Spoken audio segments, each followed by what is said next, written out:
following program is intended for listeners who are blind, have low vision, or another print disability that makes reading, holding a book, or turning a page difficult or impossible.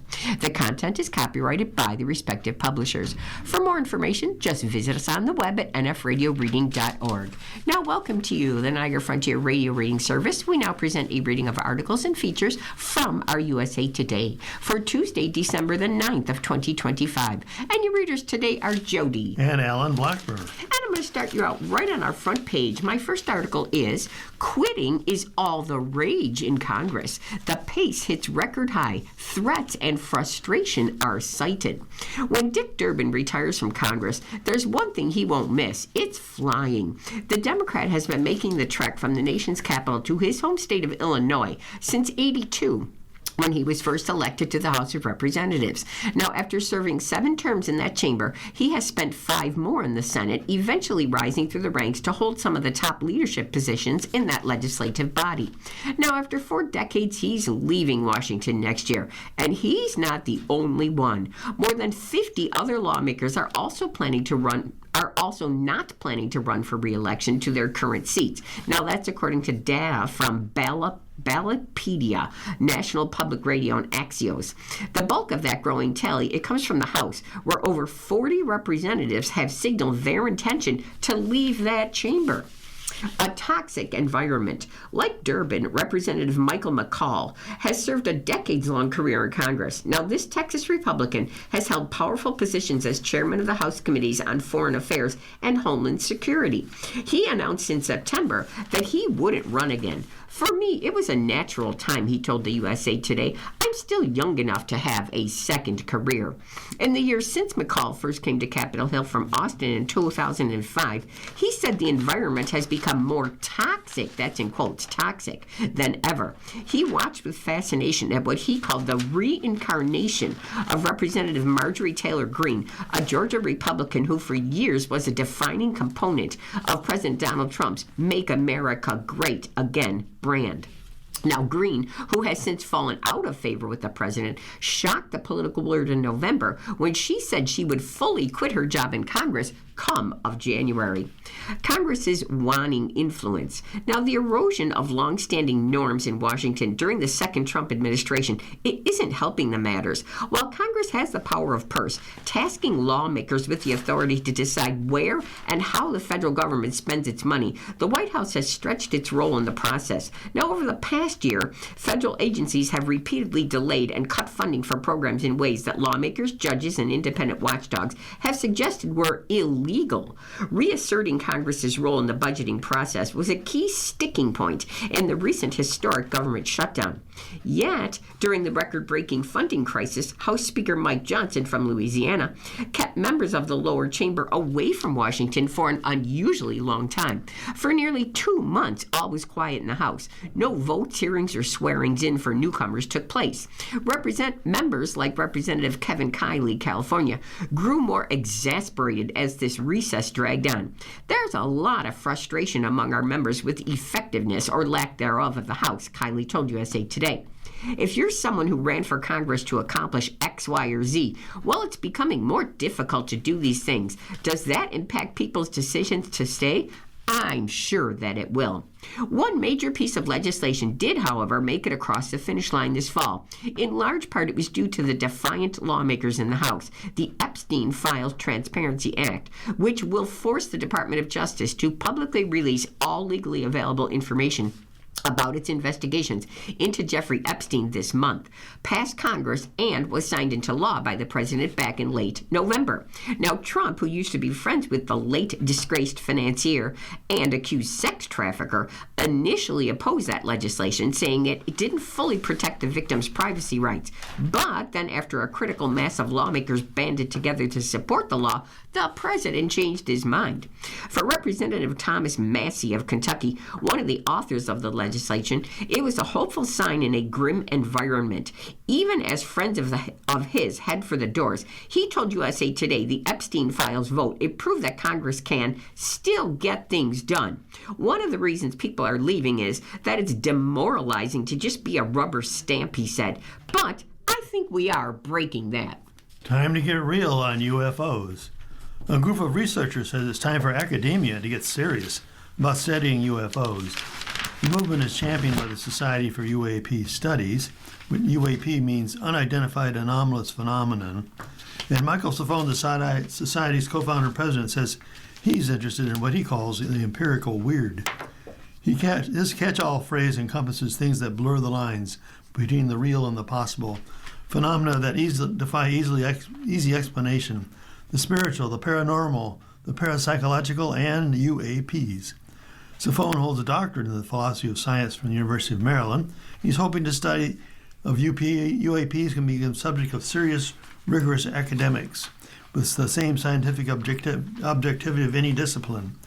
The Society for UAP Studies knows it's a tall order that requires an open mind and an unusual amount of collaboration. Studying UAP should be scientific, but can't be done in a lab, so researchers would have to collaborate in the study of the physical and the theoretical. Safone spoke with USA Today. He's the nonprofit director, and the Society of UAP Studies Board of Advisory Council all over the world represents a variety of disciplines, including philosophy, law, sciences, and humanities. We're not necessarily taking a position on whether UAPs are evidence of extraterrestrial life, what their existence could mean for humanity's understanding of its place in the universe. But we are interested in taking on these topics that don't fit neatly anywhere. As academics, our skills in establishing a framework, so we're not simply speculating, but situating it within historical, cultural, and scientific frameworks. From YouTube to UAPs. Safone wasn't initially interested much in the celestial or supernatural, he said, beyond watching the X-Files or having a passing curiosity. But when the world shut down during the pandemic, he found himself watching a YouTube video featuring a professor and former NASA research scientist who studied quantum information, robotics, and planets, and UAPs. Intrigued into realizing that their academic circles often overlap, he set out to learn more about this work and reading his writings in scientific and academic journals. At some point, he realized that while the study of UAPs was a topic of ridicule, there was still something strange and odd for which there seemed to be some good anecdotal evidence and witness evidence that was not easily dismissible by conventional analysis. Congress held additional hearings early in 2025 based on hundreds of reports of UAPs. The Pentagon's All-Domain Anomaly Resolution Officer determined the data instead show a continued geographic collection bias based on locations near U.S. military assets and sensors operating globally. During the Society's study conference, a speaker said he's completely agnostic about whether extraterrestrial creatures are already here or if these blips on the screen are evidence of intelligent life. But he said we should prepare for it and be open to the possibility. And now here's our page one cover story. RFK Jr. is reshaping messaging over health. HHS, it uses social media to promote his agenda. As Health and Human Services Secretary Robert F. Kennedy Jr., he wields one of the louder megaphones the federal government has. Yet, he insists that he doesn't want to impose his opinions on Americans. I don't think people should be taking medical advice from me, he told the Democratic congressman in May. Kennedy once expressed different views, for example, about the need to proselytize about exercise. As he said on a podcast once, he wants to use the bully pulpit to obliterate the delicacy with which Americans discuss fitness and explain that suffering is virtuous. We need to establish an ethic that you're not a good parent unless your kids are doing some kind of physical activity, he told the podcaster in September of 24.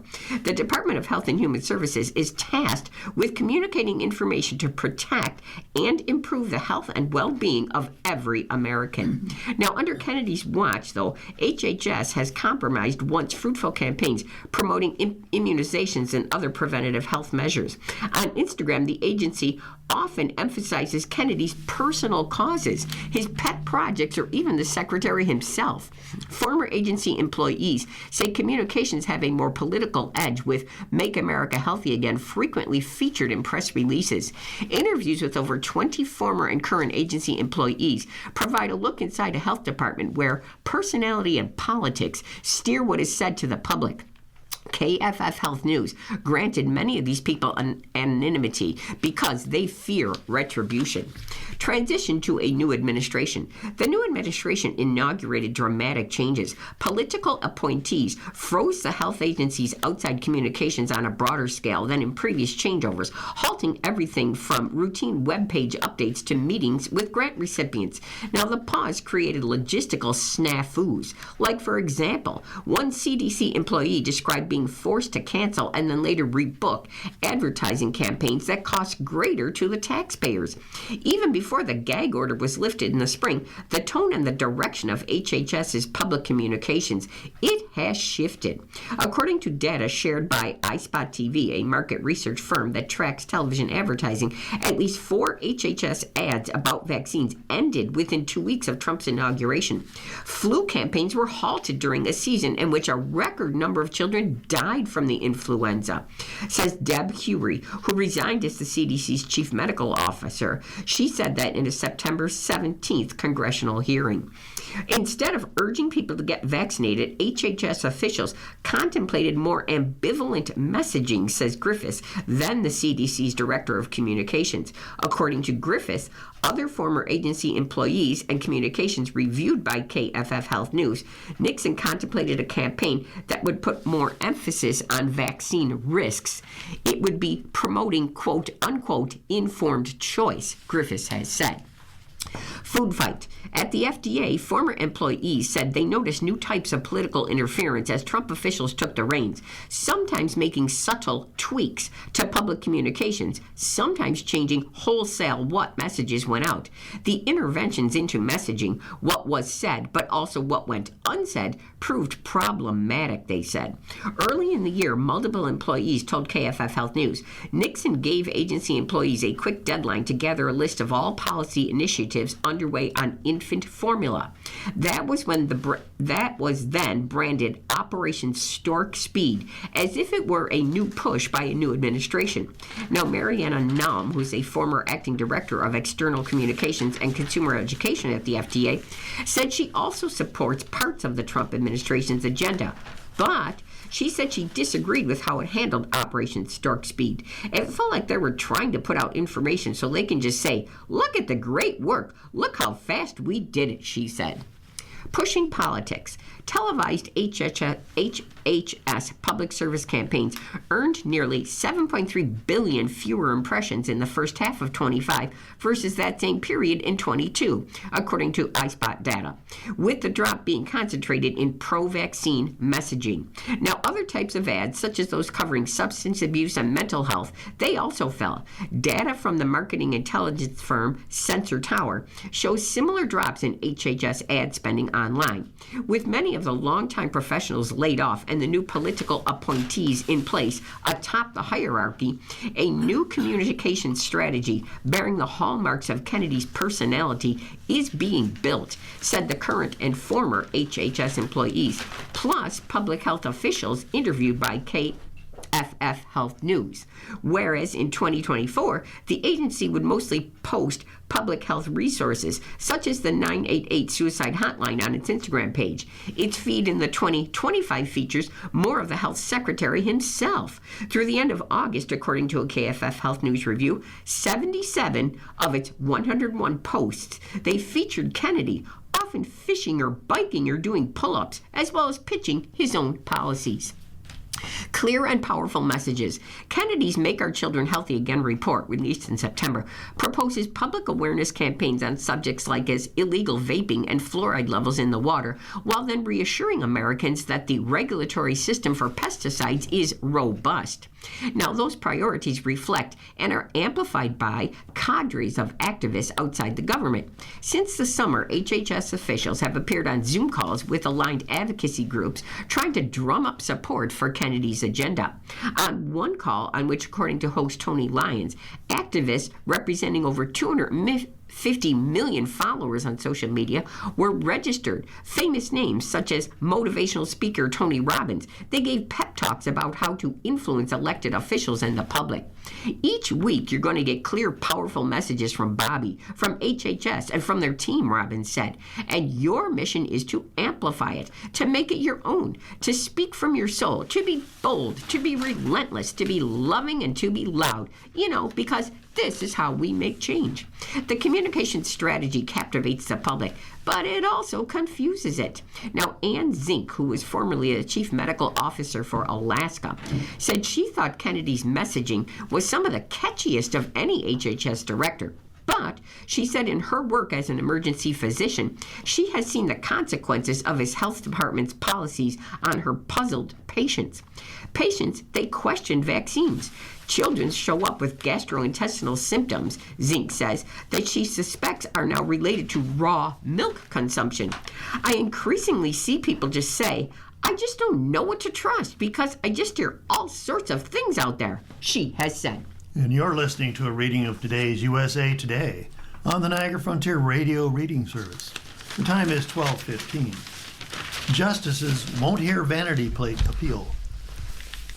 The Supreme Court won't get involved in states' regulation of vanity license plates, rejecting an appeal from a Tennessee woman challenging the rejection of her controversial 69 PWNDU personalized plate. The court on December 8th declined to hear an appeal from Leah Gilliam, who argued the state's rules for what is and isn't allowed on personalized plates are often unclear and it can amount to a dizzying array of censorship. She wanted the court to find that she is expressing her own views through a vanity plate, not the government's, a decision that would have limited states' ability to control that message. The justices reached the opposite conclusion in 2015 in upholding restrictions on the design of specialty license plates that support a cause or organization. States that sell specialty plates can prohibit images, the Supreme Court ruled in a 5-4 decision. States have long used license plates in this country to convey government messages, Justice Stephen Breyer wrote for the majority. But Gilliam's attorneys argued judges have disagreed about whether the same is true for the combination of letters and numbers on personalized license plates. An intervention is needed promptly, given that the car owner's First Amendment speech rights change when she moves states. That the same personalized plate that appears on cars in Maryland, Oregon, Delaware, Rhode Island, Kentucky, and California, Michigan can be prohibited in Tennessee, Indiana, and in Hawaii. Tennessee argued there's no reason for justices to revisit the issue. This court does not need another license plate case on government speech, said Tennessee Attorney General Jonathan Skrmetti. Vanity plates revoked for reference to sexual domination. In Gilliam's case, Texas initially approved her request for a personalized license plate that read 69 PWNDU. She said the letters referenced pound U, an online gamer phrase meaning to beat an opponent. The numbers she initially said reflected the part of her phone number and were not a sexual reference. William later said she's an astronomy buff and 69 refers to the year of the moon landing. But the state received a complaint 11 years after allowing the plate and later told her it should be revoked because it referred to sexual domination. Gilliam sued, arguing that Tennessee violated her freedom of speech. She said she's not contesting states' rights to reject profane, sexualized, or vulgar plates as long as there are parameters on what the states are allowed to ban. Tennessee's top court said vanity plates are government speech. Tennessee's top court said the state's rules are consistent with the U.S. Supreme Court 2015 decision. Although personalized alphanumeric combinations differ from specialty plate designs in some respects, a faithful application of Walker's reasoning compels the conclusion that they are government speech too, the Tennessee Supreme Court ruled. Most of Gilliam's arguments, the court said, are really attacks on how the Supreme Court decided the 2015 case.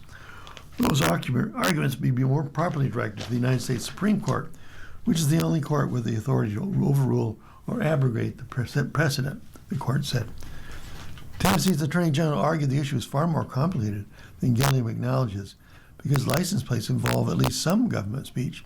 Surely the part of a license plate that identifies the vehicle registration number qualifies as government speech. The bottom line, he said, is that states' regulation of vanity license plates is not a pressing question of national importance that's worthy of the justice's time.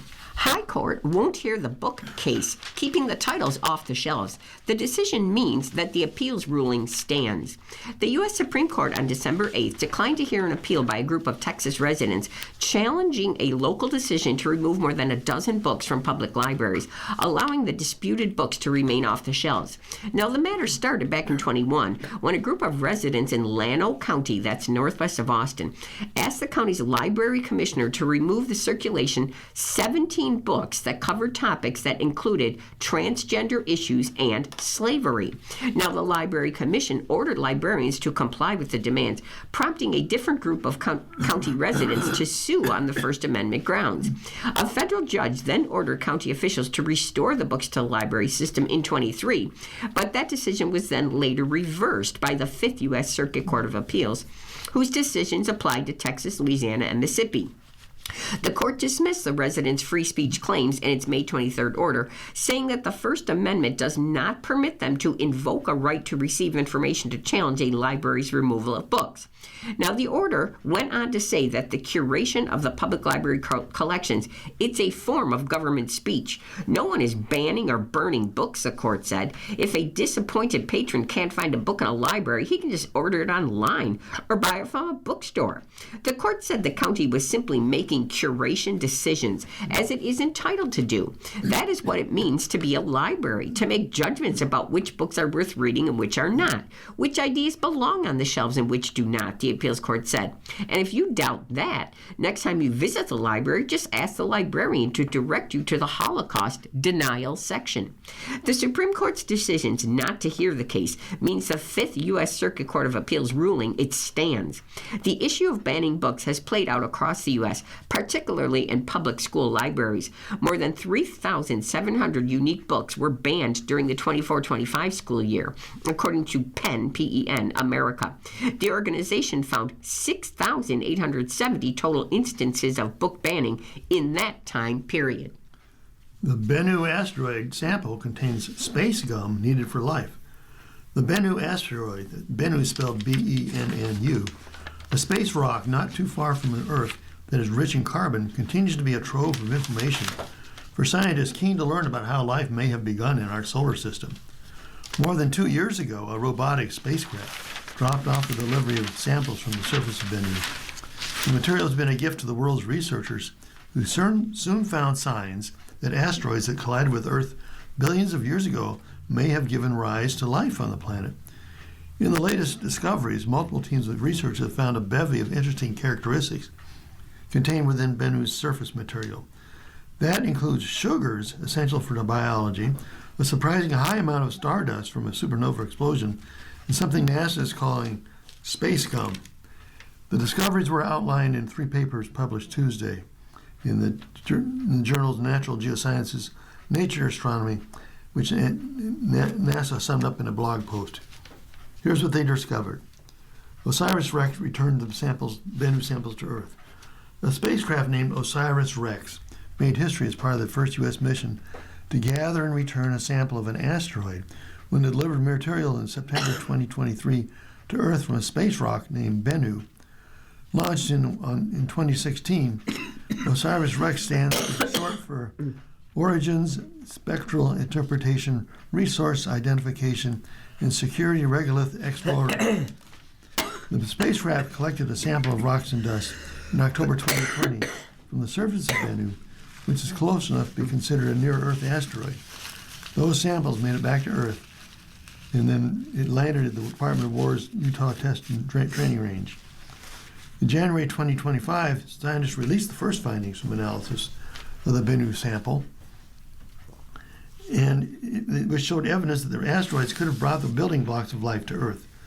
Though those initial findings did not show evidence of life itself, they did suggest that conditions were necessary for the emergence of life were widespread across the early solar system.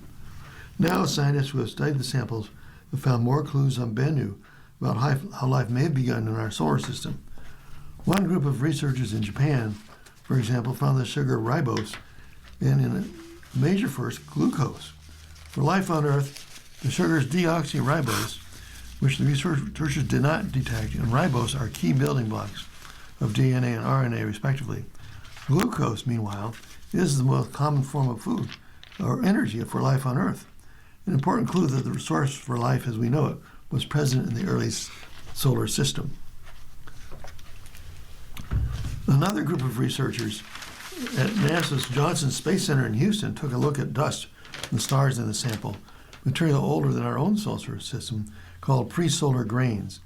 The supernova dust provided context about Bennu's parent planetary body, which likely formed in a region of a donut-shaped disk of gas and dust that circles young stars, known as a protoplanetary disk. And what is space gum? A team of researchers from California took a look at the gum-like material in the Bennu samples that have never before been seen in rocks.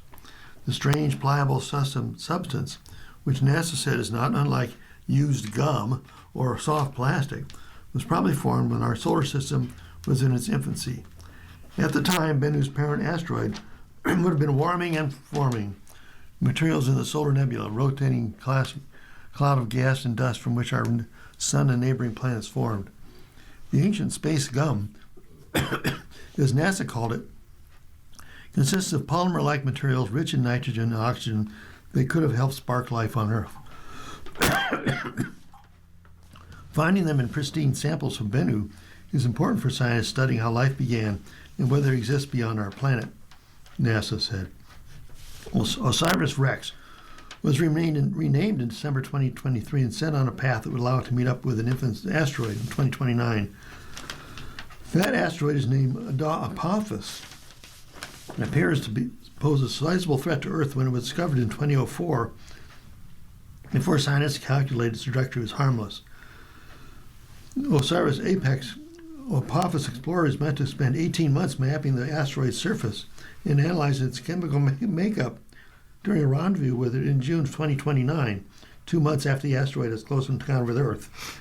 Scientists consider the mission an invaluable endeavor to allow NASA and other space agencies to build up planetary defense capability in space rock ever pose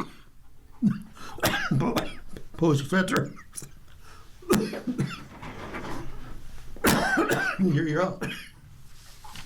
And now the White House is set to submit plans for Trump's ballroom.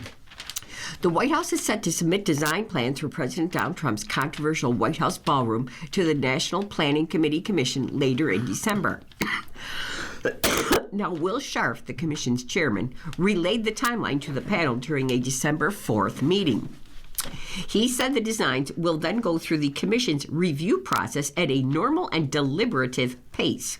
Now, early site excavation and other construction work for the 90,000 square foot ballroom already is underway after the White House's East Wing was quickly demolished in October to make way for this massive addition. Now, Trump wants the ballroom to be finished before the end of his term in January 29. The commission is stacked with Trump loyalists. 3 of the 5 appointed members on the 12-member commission are appointed by the president, including Scharf, who is Trump's White House staff secretary. Although the commission will review the ballroom's designs, the panel lacks clear authority to outright reject projects from the White House. Under the 1952 law that created the commission, if the federal agency requesting the project does not agree with the commission's views, the agency may proceed to take action in accordance with its legal responsibilities and authorities. Trump taps a new lead architect for that ballroom. White House spokesperson Davis Engel confirmed to USA Today that architect Shalom Bahrains of Washington, D.C., has been hired as the new lead architect on this ballroom project. Now, the move comes after James McCreary II, the project's original lead architect, expressed concerns to Trump about the size of the project and the ballroom overshadowing the main White House building, according to a report. McCreary will continue as a consultant. Shalom is an accomplished architect whose work has shaped the architectural identity of our nation's capital for decades, and his experience will be a great asset to the completion of this project. A White House official told USA Today the move is not a replacement of architects, but rather a passing of the baton. Trump has said the ballroom, which will have the capacity of 999 people, is needed to hold large White House events that currently take place outside or or in the much smaller East Room. An October Washington Post ABC News Ipsos poll found that 56% of Americans oppose a demolition and this ballroom project, including 45% who said they strongly oppose it. The White House in October, without prior announcement, demolished the east wing of the White House, even though design plans had not even been submitted. Demolition of the East Wing was not protected under the National Historic Preservation Act of 1966, which requires reviews of projects that affect the historic buildings, but explicitly exempts the White House, Supreme Court building, and the U.S. Capitol.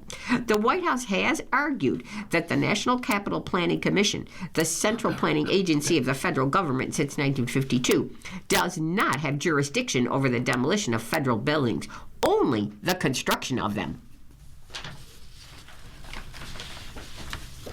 You're listening to a reading of today's USA Today on the Niagara Frontier Radio Reading Service.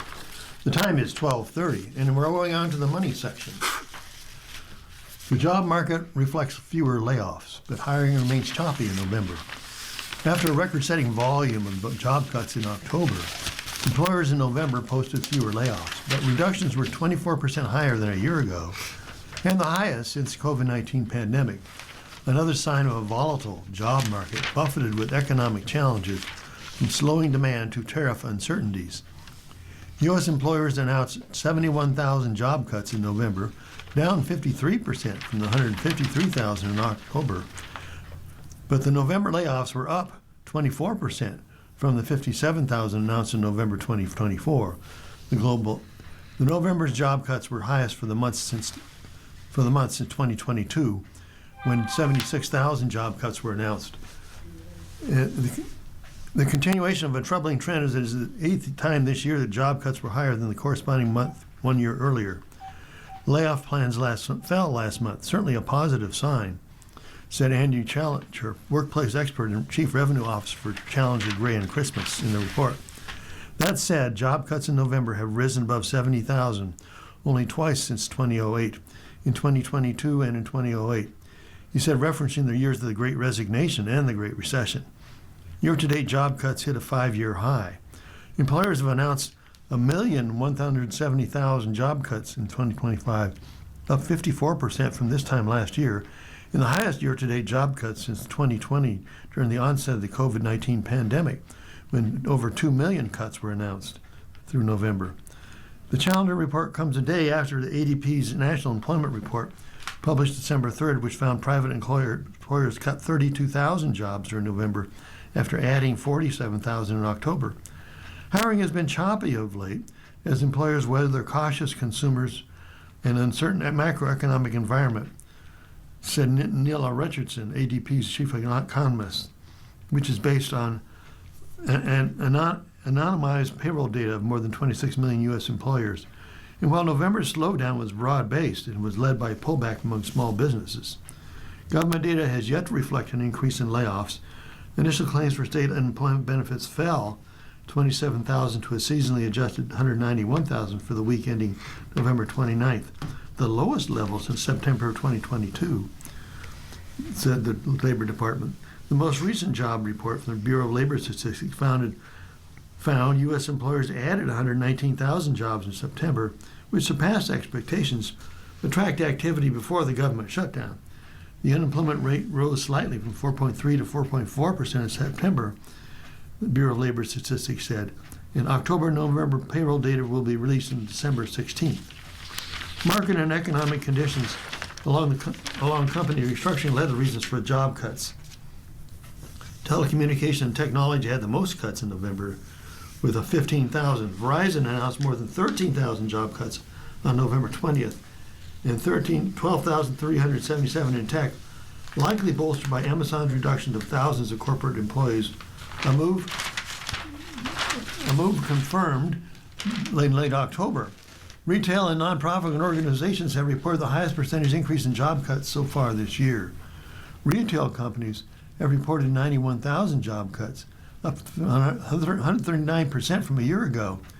Layoffs in the Trump administration's controversial Department of Government Efficiency cost-cutting initiative have not been the cause of job cut announcements in 2 months, but it remains the leading reason for job cuts in the year have been cited for 293,000 planned layoffs. And Netflix deal to purchase WB, that's Warner Brothers, faces backlash. The sale is sure to shift the streaming landscape. Netflix announced it will buy Warner Brothers Discovery for $72 billion, and one of the most colossal deals in recent Hollywood history. Now, the deal gives the streaming giant control of rival HBO Max and a storied film studio. But this acquisition already is facing political pushback. Senator Elizabeth Warren from Massachusetts called the merger an anti-monopoly nightmare, arguing that a combined Netflix-Warner Brothers would control nearly half of the streaming market. It would drive up prices for consumers, limit content choices, and put workers at risk. She also criticized the Trump administration's track record on antitrust enforcement, calling it a cesspool of political favoritism and corruption. While Netflix won the bidding war for Warner Brothers' studio and streaming assets, it has been the political underdog compared with David Ellison-led Paramount Skydance, which has close ties with the Trump administration.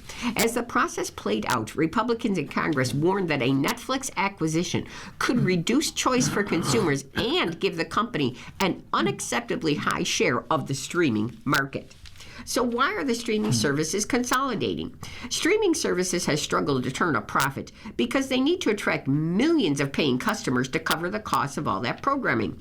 The struggle for profitability has brought consolidation. Disney bought Hulu in 2019. Warner Media and Discovery merged in 22, leading to a combined HBO Max and Discovery Plus. Paramount and Skydance Media announced a merger earlier in the year. And streaming service mergers, they have all entered into this fray. So, what does this mean for Netflix subscribers? The Netflix Warner Brothers deal, it gives the biggest streaming service access to a huge library of Warner Brothers films. Netflix could make that catalog available to its subscribers, and it includes the Harry Potter films, Barbie, and some iconic Batman movies. But the streaming giant could also decide to hold back most of that content, or just make it available only to users who pay extra for an expanding subscription, kind of like a Netflix Plus.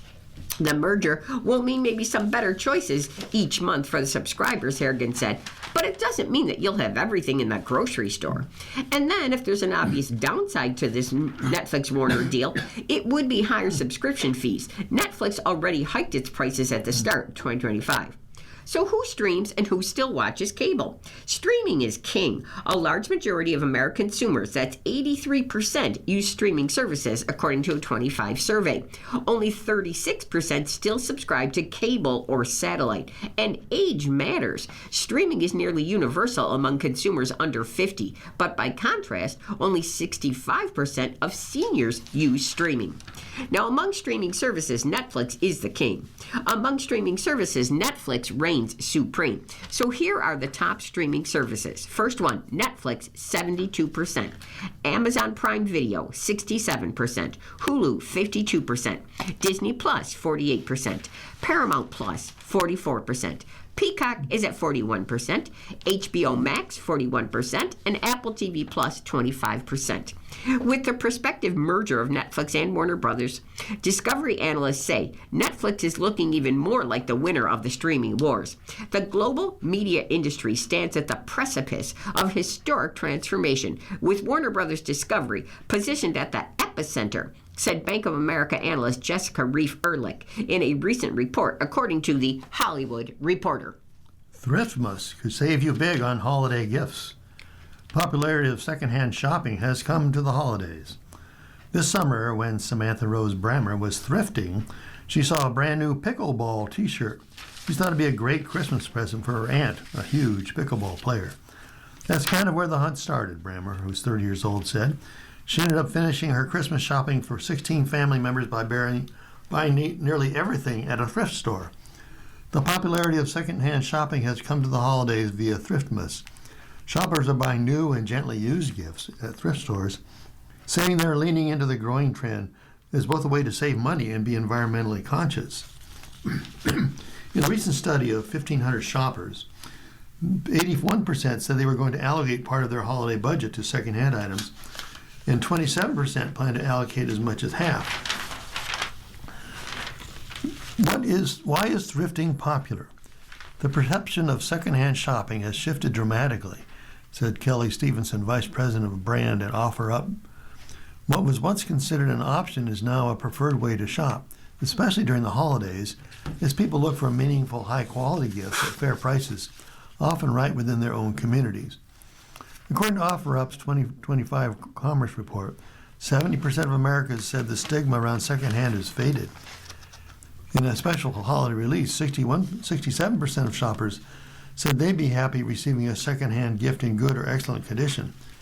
This shift is also being led by younger shoppers, with 95% of Generation Z said they prefer a secondhand item if they could find the same product for less. Thriftmas gives items a second life. Giving thrifted items appeals to Brammer of Phoenix. They're getting a new life and they're not ending up in a landfill, Brammer told USA Today. Thriftmas is like repurposing items and can save you a lot of money. I really do love gift giving and finding something that people will actually really like and use, she said on TikTok, sharing her Thriftmas finds. Some of the other gifts she got for her family include a Hallmark ornament for an aunt who loves Hallmark movies, an infographic baseball book for her uncle, and a new in-the-box Beatles puzzle for an aunt who is a big fan of the band.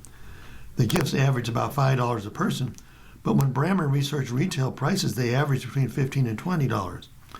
Brammer's advice is to start early in the year, especially if you're thrifting for a lot of people. But it's still doable for a smaller Christmas list if you're shopping now. Thrifting has become more mainstream, especially for people in her age range, Brammer said.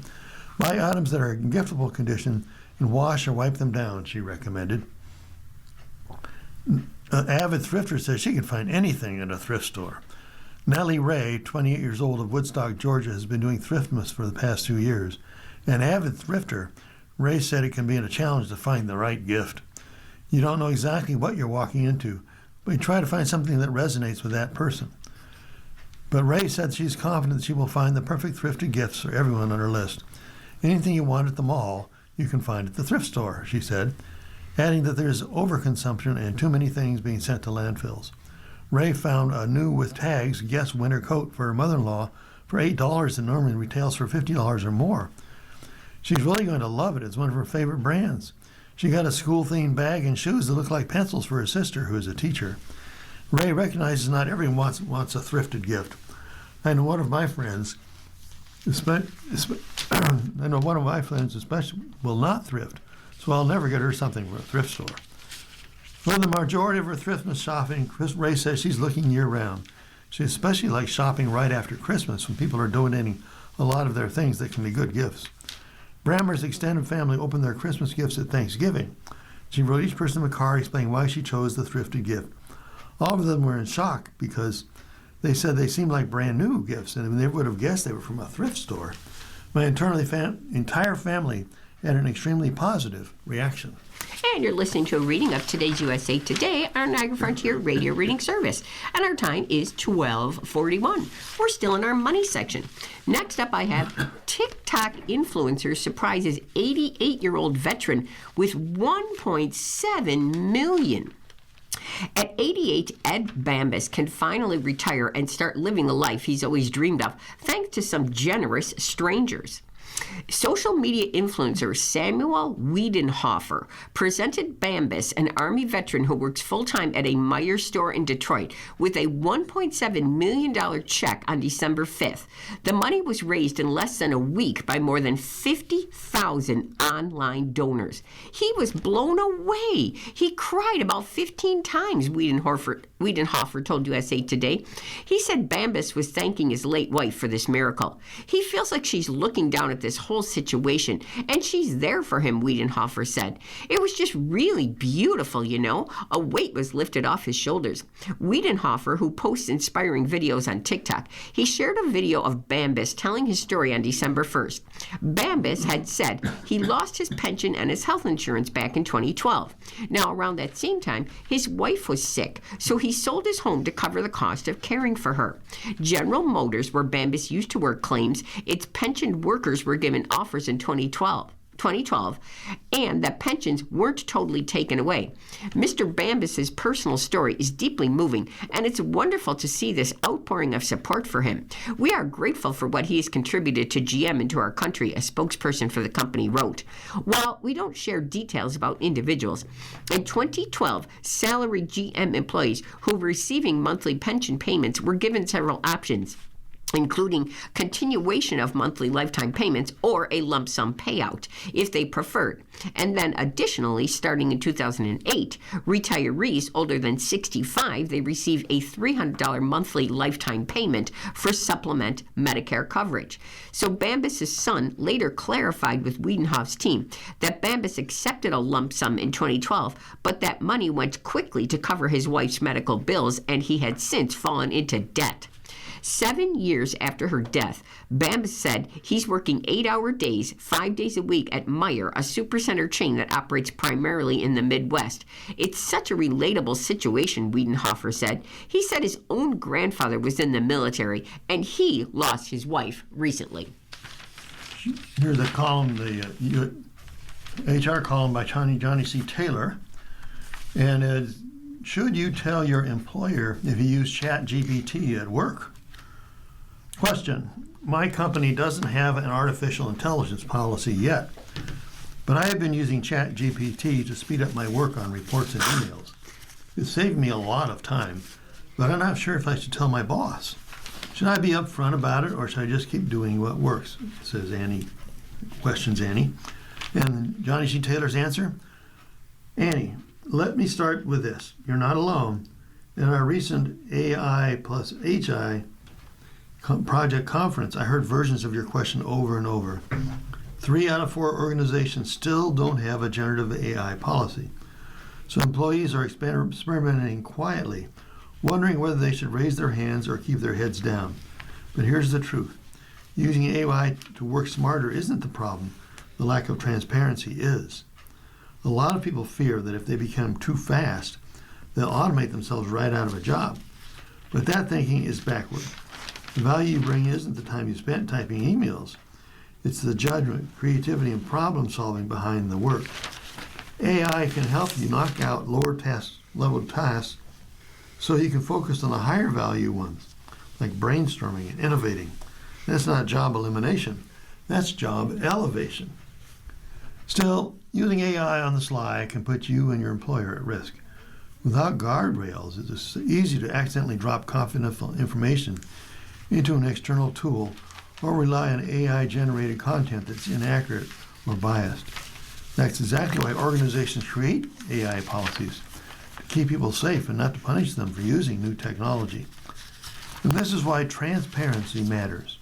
Telling your boss gives the company a chance to set expectations, implement safeguards, and, most importantly for you, see that you're ahead of the curve. And trust me, forward-thinking employers won't punish you for being more efficient. They'll see someone who embraces new tools and is willing to learn. That's leadership potential.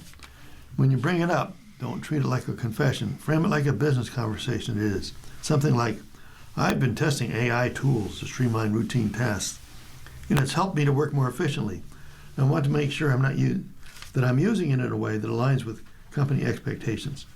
That's professional, honest, direct, and it shows initiative instead of guilt. Now, if your employer responds poorly, even when you've used the tool responsibly, that's less a reflection on you and more a sign that the organization may not be adapting to the future of work. And you deserve to work somewhere where it grows with the world, not against it. The bottom line, yes, you should tell your boss, not because you did something wrong, but because transparency is smart business, and using AI responsibly may open more doors for you than you realize. Complex investments are everywhere, but do you really need them? Options, futures, indexed annuities, meme stocks, cryptocurrency, private equity, volatile or what? If you've heard some of these, If you've heard some of these can help you build a comfy nest egg, but you have no idea how, well, you're probably not alone, the experts say. There have never been more complicated financial products that advisors swear will propel you to a comfortable retirement, but some financial experts say forget about them. Just as Americans Marie Kondo their homes, they should do that to their investments. And a simple strategy, it's often the best for most Americans. Yes, it is possible to build wealth and retire comfortably with a simple saving and investing strategy, says Alex Mikelka, VP of Investment Research and investment platform called Wealthfront. In fact, I would argue that simplicity is often the most effective approach. The key is defining the right kind of simple. So, what is the right kind of simple? Don't fall asleep. But boring is good when you're investing, said Stephen Connors, founder and president of Connors Wealth Management. Stocks are not supposed to be exciting, he says. Building wealth is about consistency and discipline, Mikelka said. It isn't about picking individual stocks based on a hunch. It's about following proven, timeless principles to help you build long-term wealth, he said. You don't need to time the market or predict the next winning stock. Instead, the best thing you can do is invest regularly in low-cost, globally diversified index funds and make sure the risk level of your portfolio is right for you. So here's a tip. To determine your risk tolerance, consider how you would feel if your portfolio lost 20% of its value. Would you see it as a buying opportunity and then add more money? Or would you feel queasy? If you feel queasy, don't take so much risk. Now, also remember to allocate assets based on your time horizon, financial experts say. For shorter-term needs, like emergency funds or saving for the near-term goals, it's best to store cash in high-yield accounts, paying competitive interest rates. Then, for medium-term savings, U.S. Treasuries can provide higher yields and tax advantages. For long-term goals, keep a diversified portfolio of low-cost index funds and avoid reacting to market fluctuations. Now, rebalance as you age, Connors says. If you're in your 30s and 40s, you can be more AI-driven, more aggressive because you've got time to recover from any downturns and you're still in the wealth-building stage, he says. If you're in your late 50s, your 60s, or older, make sure you make changes to focus on return of the capital, not return on capital. Consider dividend stocks or municipal bonds that do produce income. And then a tip is target date funds. Rebalance automatically. They hold a mix of stocks and bonds that start aggressive, mostly stock holdings, and then gradually grow more conservative over time. So, can building retirement savings really be this simple? Decades of data, including the latest DALBAR, that's D-A-L-B-A-R report, show that timing the markets or fancy investment moves, even by professionals, that usually doesn't beat the S&P 500 index. Now, additionally, many professionals charge high fees that eat into the client's returns, according to famed billionaire investment guru Warren Buffett, who once won a $1 million bet on these principles. At the end of 2007, Buffett bet hedge fund manager Ted Seides of Protégé Partners that a low-cost S&P 500 index fund would perform better than a group of Protégé's hedge funds. Buffett's indexed investment bet was so far ahead that Seides conceded the match early in the middle of 2017 instead of year-end. When trillions of dollars are managed by Wall Streeters charging high fees, it will usually be the managers who reap these outsized profits, not the clients, Buffett wrote in his 2016 letter to shareholders about this bet.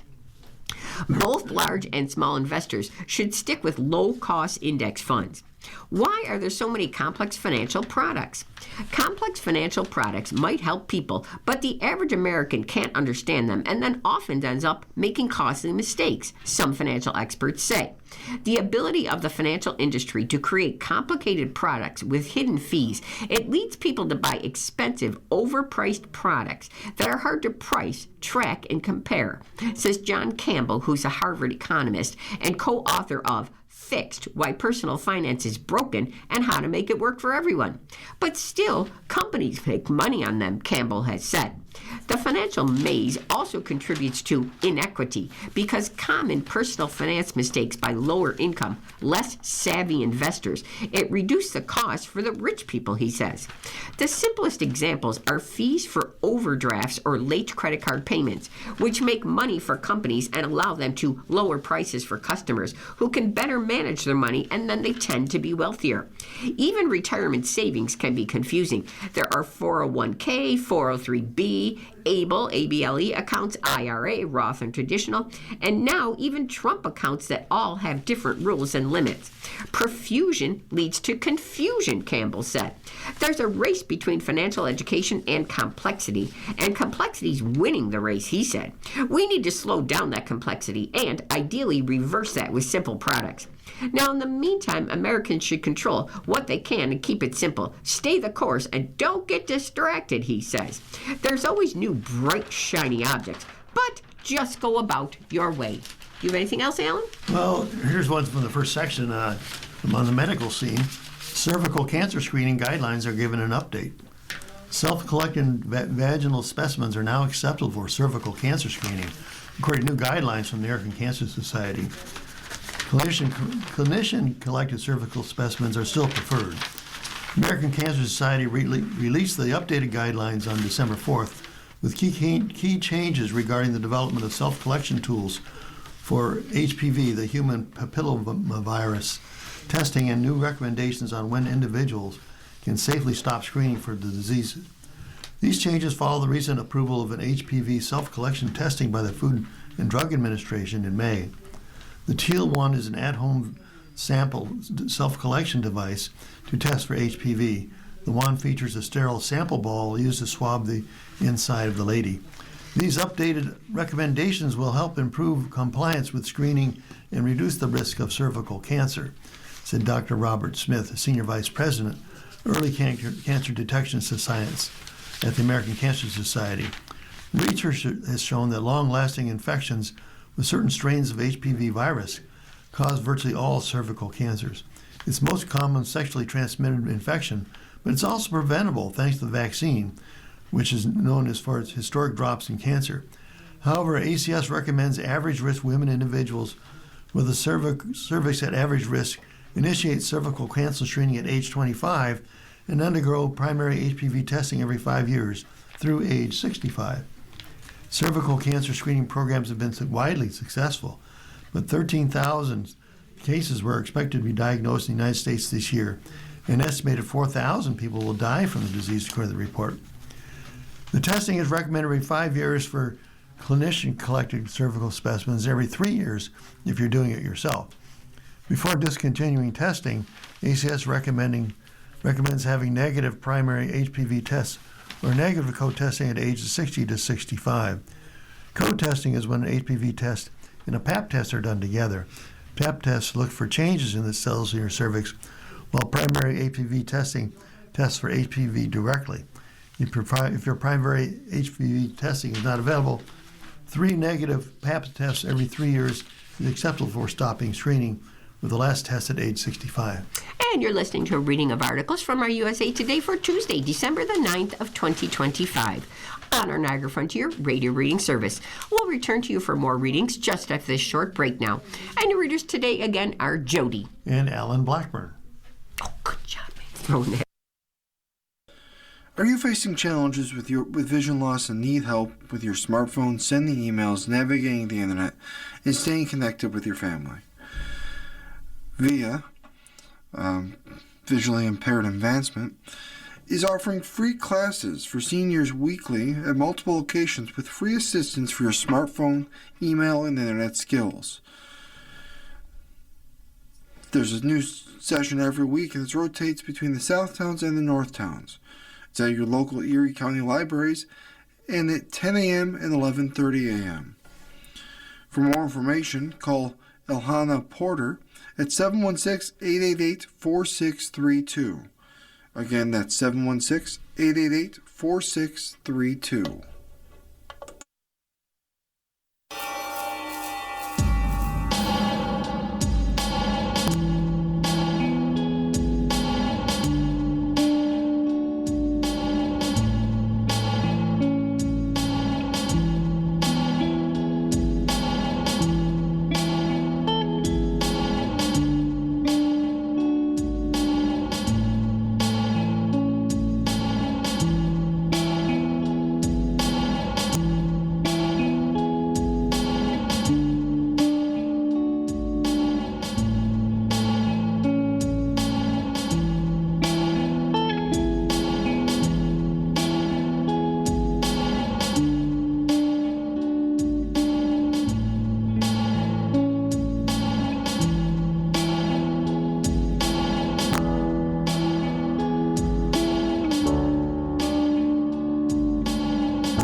continue now with our reading of articles from today's issue of USA Today.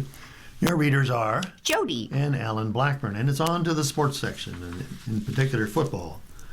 Texans delivered a devastating blow to the Chiefs. The football seemingly bounced the Kansas City Chiefs' way all of last season as they won 11 one-score games. The football is continuously bouncing on the opposite direction this season. Kansas City's 20-10 loss to the Houston Texans on Sunday, December 7th, was emblematic of their season. Whether it's a 43-yard Harrison Butker field goal that doinked off the upright, a football that slipped through Rashee Rice's hands on fourth down, or a Travis Kelce drop that lands in the hands of Texas linebacker Azeez Al-Shaair, the Chiefs aren't the recipients of footballs bouncing their way in 2025. Chiefs pass catchers had 6 drops in their loss to Houston. 6 drops factored into Patrick Mahomes passing for a season-low 160 yards. They are upset. They put it all out there, and they didn't work out for them, Chiefs coach Andy Reid told reporters. The guys that had some mishaps, they are upset. These guys take responsibility for things. Injuries have also hurt Kansas City. The Chiefs were down 3 starting offensive linemen, Josh Simmons, Trey Smith, and Jawan Taylor, in Week 14. Their banged-up offensive line took another hit when Taco Wanya-Morris injured his knee on the very first snap of the Sunday night game and was ruled out for the rest of the contest. Mahomes was under pressure on 50% of his dropbacks versus Houston, according to Pro Football Focus. He finished with a career-worst 19.8 passer rating. Standout cornerback Trent McDuffie sustained a knee injury after he gave up a long 46-yard reception to Texas wideout Nico Collins in the first quarter and didn't return. Collins tallied a game-high 121 receiving yards on 4 catches. When mishaps, as Reid labeled it, and injuries start to mount, one must wonder if it's just not the Chiefs' year. Kansas City's playoff probability decreased to 15% following its Week 14 defeat per Next Gen Stats. They're in 10th position in the AFC. The Chiefs, who are 6-7, have appeared in 5 Super Bowls over the past 6 seasons, including 3 Super Bowl victories. They've won the AFC West title for 9 consecutive seasons during their dynasty, but the Chiefs' latest loss could be a sign that their reign is beginning to falter. If the Chiefs want to preserve their dynasty, they'll definitely need to undergo a retooling around Mahomes during an offseason that appears to have started a date earlier than expected. We know the playoff chances are getting lower and lower, Mahomes said, but I know the guys on this team are going to give everything they have, every opportunity we get. Out of the chaos emerges controversy. Miami, Notre Dame lead the winners and losers of a dramatic college football playoff field. James Madison is in. Notre Dame is out. The college football playoff saved the biggest drama for the final rankings, bumping the Sun Belt champs into the tournament over ACC champion Duke in Miami instead of the Fighting Irish for the final at-large spot. In the end, the selection committee leaned on the Hurricanes' head-to-head win against Notre Dame to open the season after ignoring that result throughout the rankings. This is a decision that ranks alongside Florida State's exclusion in 2023 as the most controversial in playoff history. The top 4 seeds are Indiana, Ohio State, Georgia, and Texas Tech. The at-large picks are number 5 Oregon, number 6 Ole Miss, number 7 Texas A&M, number 8 Oklahoma, number 9 Alabama, and number 10 Miami. No number 11 Tulane and number 12 James Madison round out the field. So, James Madison, Miami, and the Irish lead the winners and losers from the bracket. Here's the reveal from Sunday, December 7th. First, we're going to start with the winners, Miami. The Hurricanes played their way into the field with a dominant 4-game winning streak to end the regular season, which forced the committee to finally take into account the tiebreaker over Notre Dame. That it waited until this point to bring the committee under intense scrutiny, and it was deservedly so. Now we're still on the winners. We have James Madison. James Madison was able to squeeze into the field after Duke beat Virginia in the ACC championship game, leading to a comparison of the 1-loss Sun Belt champs against a 5-loss Power 4 winner. In the end, the Dukes lacked the Blue Devils' resume of wins. Now, and still on winners, we have Alabama. The Crimson Tide benefited from the precedent set by the committee that says teams will not be docked for what happens in conference championship games. That's obvious after Georgia handled Alabama with room to spare on Saturday night, avenging an earlier loss at home. Still on winners, we have the Big 12. The conference could not get two teams into the tournament after Texas Tech beat BYU to knock out the Cougars. That's the same as last season, when only Arizona State represented the Big 12. But this year feels very different, nonetheless, thanks to a deeper run of teams in the final rankings. And then we have the Group of Five. This is a major look-at-us moment for the conferences that exist in the long shadow cast by the Power Four. While the American was assured of a playoff berth regardless of what happened in the championship game between Tulane and North Texas, there was little thought given to getting a second Group of Five team into the bracket until the final 2 weeks of regular season. They needed to be a perfect storm of events to make that a possibility. JMU had to be perfect, and the ACC had to be perfectly scrambled to open up just the slightest path for another Group of Five team. Now, finally, we're on to the losers, Notre Dame. There was almost no reason to think Notre Dame would be the team left out after the conference championship games, given Alabama's pathetic showing against Georgia, and the fact that the Irish had been in front of Miami, as many as 8 spots in front, in fact, throughout the entire ranking process. There's also the idea that Notre Dame brings eyeballs and ratings to the playoff, making the Irish an even stronger candidate. That makes the fact they were bumped extremely controversial, highly dramatic, and definitely hard to explain. In the committee's defense, the Irish did have a weaker resume of wins than other at-large contenders, but they were a powerhouse down the stretch, and they looked the part of a playoff team. And finally, on losers, they have BYU. The Cougars never factored into the at-large debate and were even dropped in the rankings after losing a second time to Texas Tech, even though a similar loss to Georgia didn't move Alabama off the number 9 seed. BYU lost twice, both to the Red Raiders, and had wins against East Carolina, Arizona, Utah, Iowa State, TCU, and Cincinnati. That was not enough to make the Cougars a legitimate contender. And it's back to the National Football League in a column by Jarrett Bell. Coach calls a shot to spark the Seahawks. With his Seattle Seahawks clearly sputtering for the first half of the game on Sunday, December 7th, Mike McDonald had a suggestion he was compelled to share in the locker room. Or maybe it was a Nostradamus moment. Let Devin Witherspoon, the heart and soul of Seattle's big play defense, fill in the details. He said, "Kickoff team, let's take one to the house. Shid, do what you do. Make a block and don't let your guy make a tackle," said Witherspoon, the star cornerback, after a 37-9 romp against the Atlanta Falcons. And then these guys went out and did that. Shout out to the special teams. Shid would be Rasid Shahid, the electric returner who followed the orders from Seahawks coach and took the second half kickoff 100 yards for a touchdown that broke open a 6-6 game and then some. Talk about speaking something into existence. Coach McDonald, he called that for sure, Witherspoon marveled. The kick return ignited a magnificent second half for the Seahawks, who are now 10-3. Which not only exploded for 31 points after halftime, but which produced what was likely the most complete game of the season. How complete was it? On top of Shahid's momentum seizing return, consider this. Sam Darnold passed for 3 touchdowns, and the Seahawks rushed for 129 yards. Rookie phenom Nick Emanwari blocked a field goal kick. The defense collected 3 turnovers. Witherspoon had a pick and a fumble recovery. Emanwari had an interception, and a week after shutting out the Vikings, ran its streak of quarters without a touchdown allowed to 8.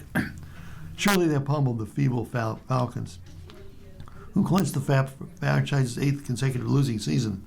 But no matter, in notching a 10th victory before January, for the first time since year 2000, these Seahawks illustrated why they might be the team that no one wants to face in the playoffs next month.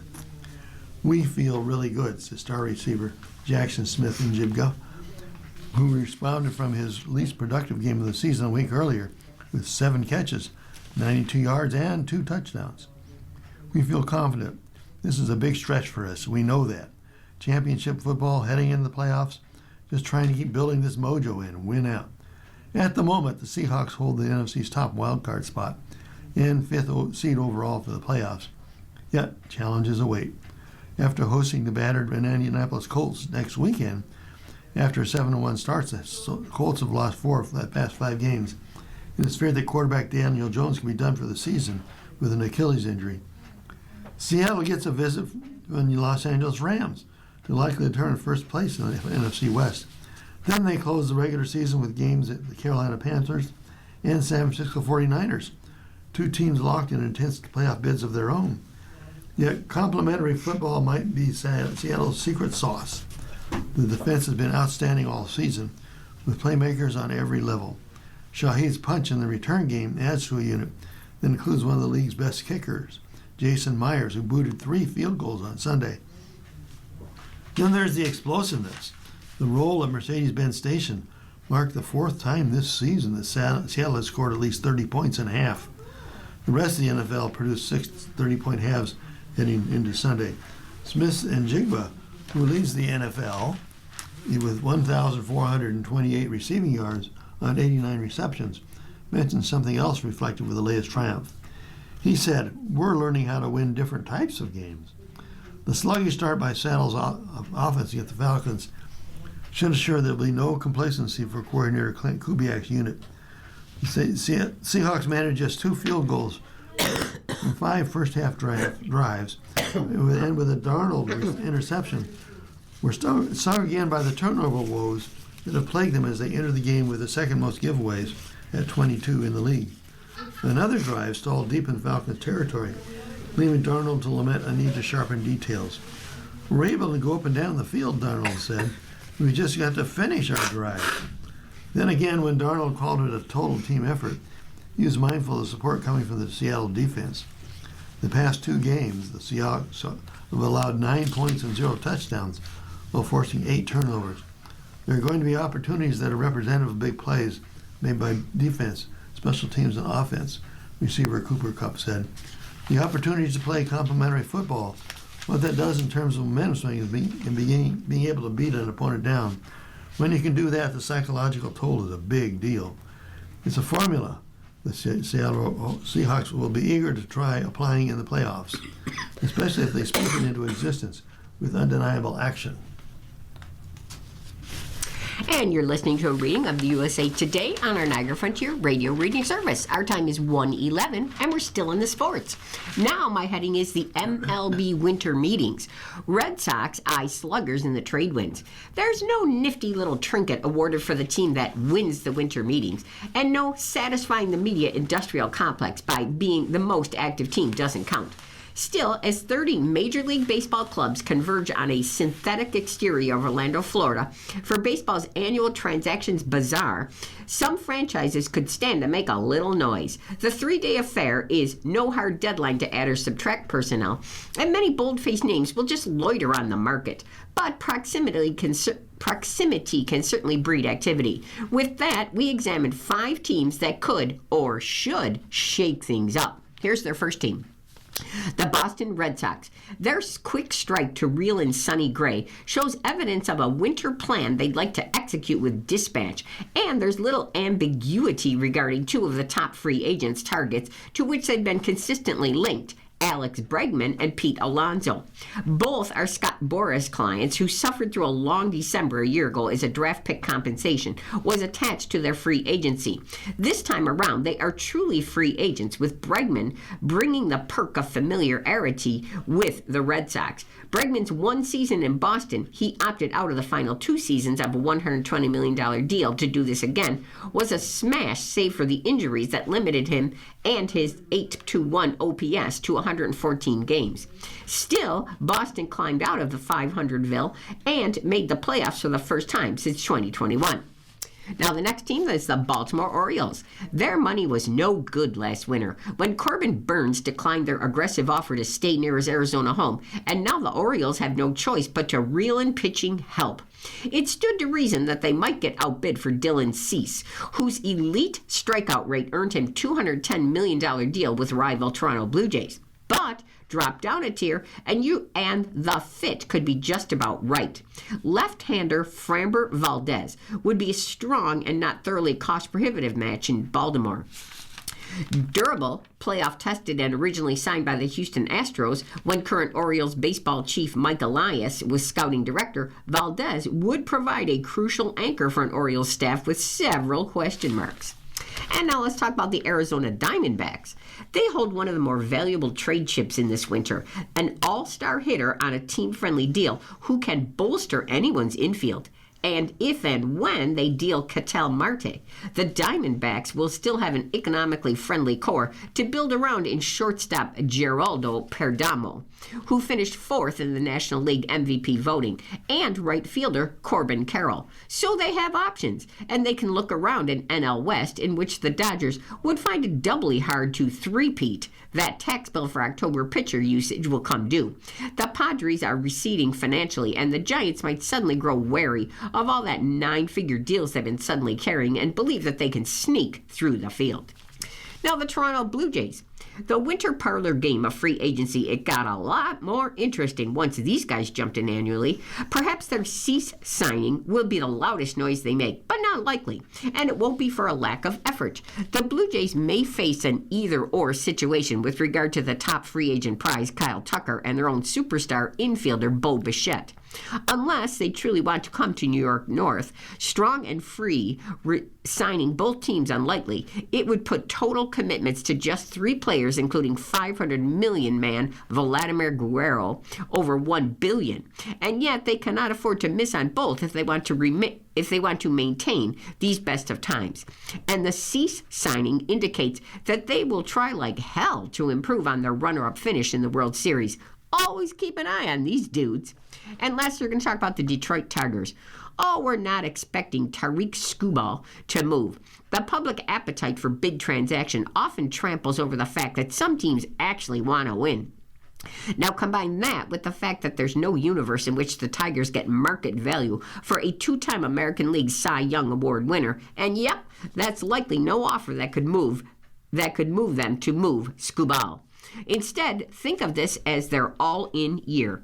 Ownership and baseball ops chief Scott Harris fully realize retaining Skubal is probably impossible. Thus, the Tigers' win curve may never bend more north than it will in 2026.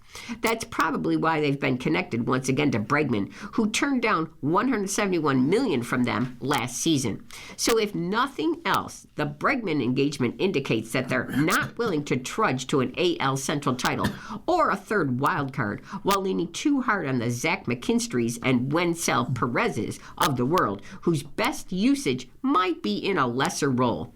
No, it makes sense for the Tigers to go for it now, and maybe make a little noise this week. And here's some more baseball news. This is a column by Bob Nightingale. Giant slugger Kent finally gets elected to the Hall of Fame. Every San Francisco Giants fan knew that eventually the day would arrive that their legendary slugger would be elected to baseball's Hall of Fame. Who would imagine that second baseman Jeff Kent would be the one to enter Cooperstown, while Barry Bonds, baseball's all-time home run king, was shut out again, maybe this time for good. Kent, whose 377 home runs are the most by a primary second baseman in baseball history, received 14 of the 16 votes by a contemporary Erie committee, and was the only player elected on Sunday, December 7th. Kent, who received 46.5% of the votes in his final year on the Baseball Writers Association ballot in 2023, needed 12 votes, or 75%, to be elected. Outfielder Carlos Delgado was second with 9 votes, with former MVPs Don Mattingly and Dale Murphy finishing with 6 votes apiece. Most telling was that Bonds, Roger Clemens, Gary Sheffield, and Fernando Valenzuela each received fewer than 5 votes, which means they will be bypassed when the committee meets again in 3 years. They won't be eligible again until 2031. If they don't receive 5 votes the next time on the ballot, they'll be permanently ineligible. Considering the BBWAA declined to elect Bonds and Clemens for 10 years, and this is the second time the 7-time MVP and 7-time Cy Young winner were bypassed by the contemporary Erie Committee, I think that the reality is that they will never be inducted with their links to due to their using performance-enhancing drugs during their career. I don't think I ever saw a better player play the game overall, Kent said of Bonds, his teammate of 6 years. Everything he did, every phase of the game, he was one of the best players I ever saw. If you're talking about moral code and all of that, I'm not a voter, and I try to stay away from all of that because the best I can, because I really don't have an opinion. I left it. It doesn't matter to me anymore. While Kent certainly had the offensive number to be enshrined into Cooperstown, his election still was a surprise. There was so much campaigning for Mattingly and Murphy, who were media darlings and fan favorites, playing in New York and Atlanta. Kent, who hardly was considered that warm and fuzzy type like Mattingly and Murphy, and considered surly at times by the media, was admired as a fierce and fiery competitor by Giants manager Dusty Baker and his teammates. Maybe this is why the announcement on the MLB network in the lobby of the Hilton Bonnet Creek Resort was greeted by a smattering of boos by scattered fans who had gathered around the studio set. Yet Kent showed a different side of his personality this night, breaking down at times, breaking down his times and using a towel to wipe tears streaming down his face, saying he was completely caught off guard by the announcement. He was disappointed, frustrated, and angry at times that he didn't come close to being elected on the writer's ballot. He's never been even inside the Hall of Fame. I didn't think much about it during the 10 years of opportunity to get voted in, Kent said. It would come up every year, and the moments seemed to, pass by, and not utter disappointment, but just disappointment, frustration, a little bit that I wasn't better recognized. Kent, who's now 57 years old, completely gave up on the idea of being elected into the Hall of Fame, but took particular disdain at the narrative that he was a poor defensive second baseman and admired only for his offensive numbers. Yet he said he took more pride in his defense and was much more bothered by making an error than striking out 3 times in a game. I can tell you this, it truly mattered to me more about playing defense than offense, Kent said. I think I turned the double play better than anybody in the game during my era. So, it irked me when I made an error. It didn't bother me so much when I struck out the 3 times, but when I made one error, boy, it bothered the heck out of me. So maybe it gives you a little bit of an understanding about how much defense mattered to me. He was also never considered the best player on any of the 6 teams he played for in his 17-year career. But as Baker can attest, few players wanted to win more than Kent. Jeff was just a ball player out to beat you, said Baker, who was praised effusively by Kent for helping him develop into perhaps the best power-hitting second baseman in history. Barry and Jeff made each other better, especially Barry making Jeff better, whether he wants or Barry wants to admit it. Matsuyama wins Hero World Challenge a second time. Before the final round of the Hero World Challenge tournament host, Tiger Woods approached Hideki Matsuyama, and the noted Japanese star was wearing his traditional Sunday yellow golf shirt, the same color he wore when he won the 24 Genesis Invitational with a final round 62. Now Woods, who serves as the tournament host at the Genesis too, told him to go shoot another 62 and then he just might win again. And Matsuyama did his best, holing out from under the fairway for an eagle and carting 6 birdies en route to an 8 under 64 at Albany Cup in Nassau, Bahamas, to win the Hero World Challenge for a second time on Sunday, December 7th. It's the shirt, I'm telling you, Tiger said with a wide smile as he congratulated Matsuyama. Now, to secure the win and end the year as well as he began it, this 33-year-old Matsuyama, he needed one more brilliant shot. He twirled his club in delight after stuffing a 9-iron from 166 yards to 3 feet at the first playoff hole, and returned to number 18 and sank the birdie putt to beat Alex Noren.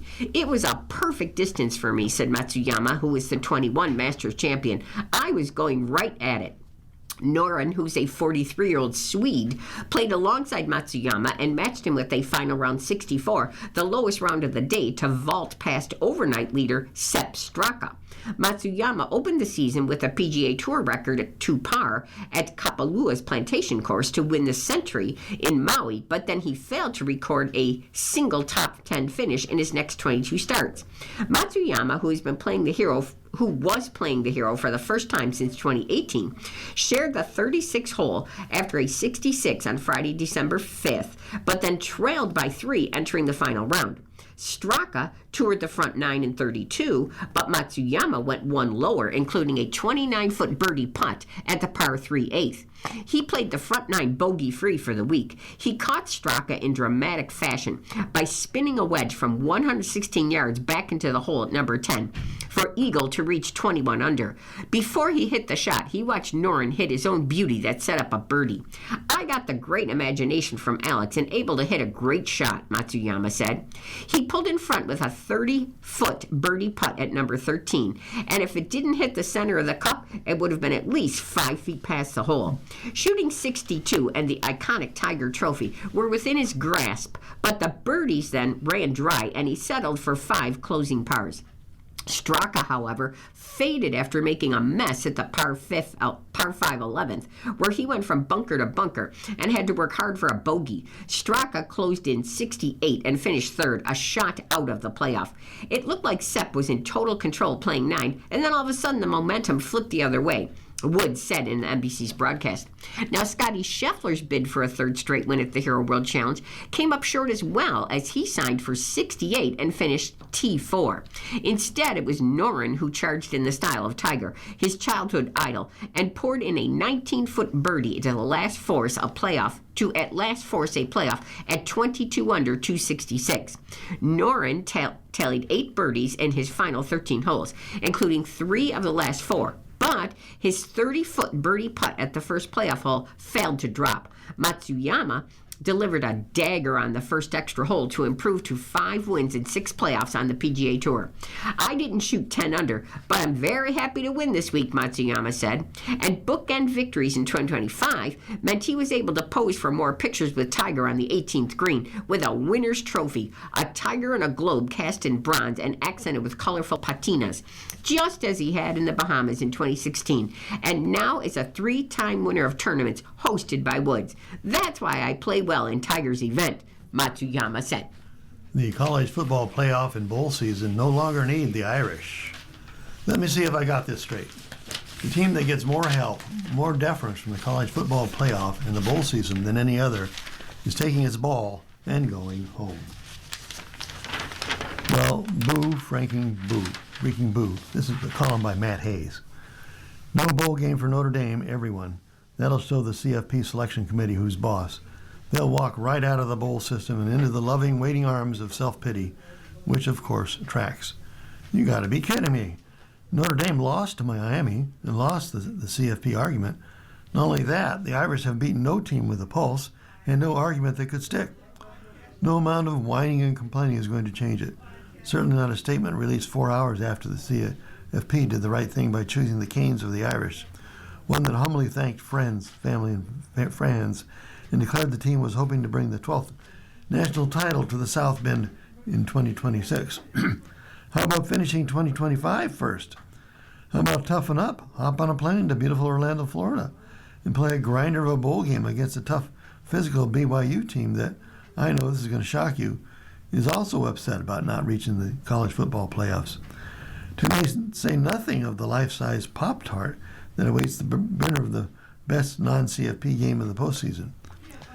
This Notre Dame move just smacks of elitism, or of we're better than you in your playoff, and we're going to prove it. And there's only one teeny-weeny problem. The CFP doesn't need Notre Dame. The games will go on. A national championship will be crowned, and another year will be added to the last time that Notre Dame won it all, which is 1988, in case you're just wondering. Just how long ago was that? It was also the same year that Indiana last beat Ohio State before the monumental moment Saturday night, December 6th in the Big Ten championship game. That specific night in Indianapolis, a mere 130 miles from South Bend, should be a defining statement for Notre Dame and play anybody in any other blue blood college football program of the past. The game has changed drastically. What was once elite can easily no longer be. What was once the worst program in college football with the right hire and a whole lot of name, image, and likeness and cash can be its best. The college football doesn't need Notre Dame like it used to. It doesn't need the charm and glory and pageantry of the Four Horsemen and touchdown. Jesus in those magnificent gold helmets. Get over yourself, Irish. It's a new world. The quicker Notre Dame figures it's out, the quicker it realizes every game, every moment on the field is another chance to convince high school and transfer portal players to come play in the freezing Midwest to win a national title for the first time in near 40 years.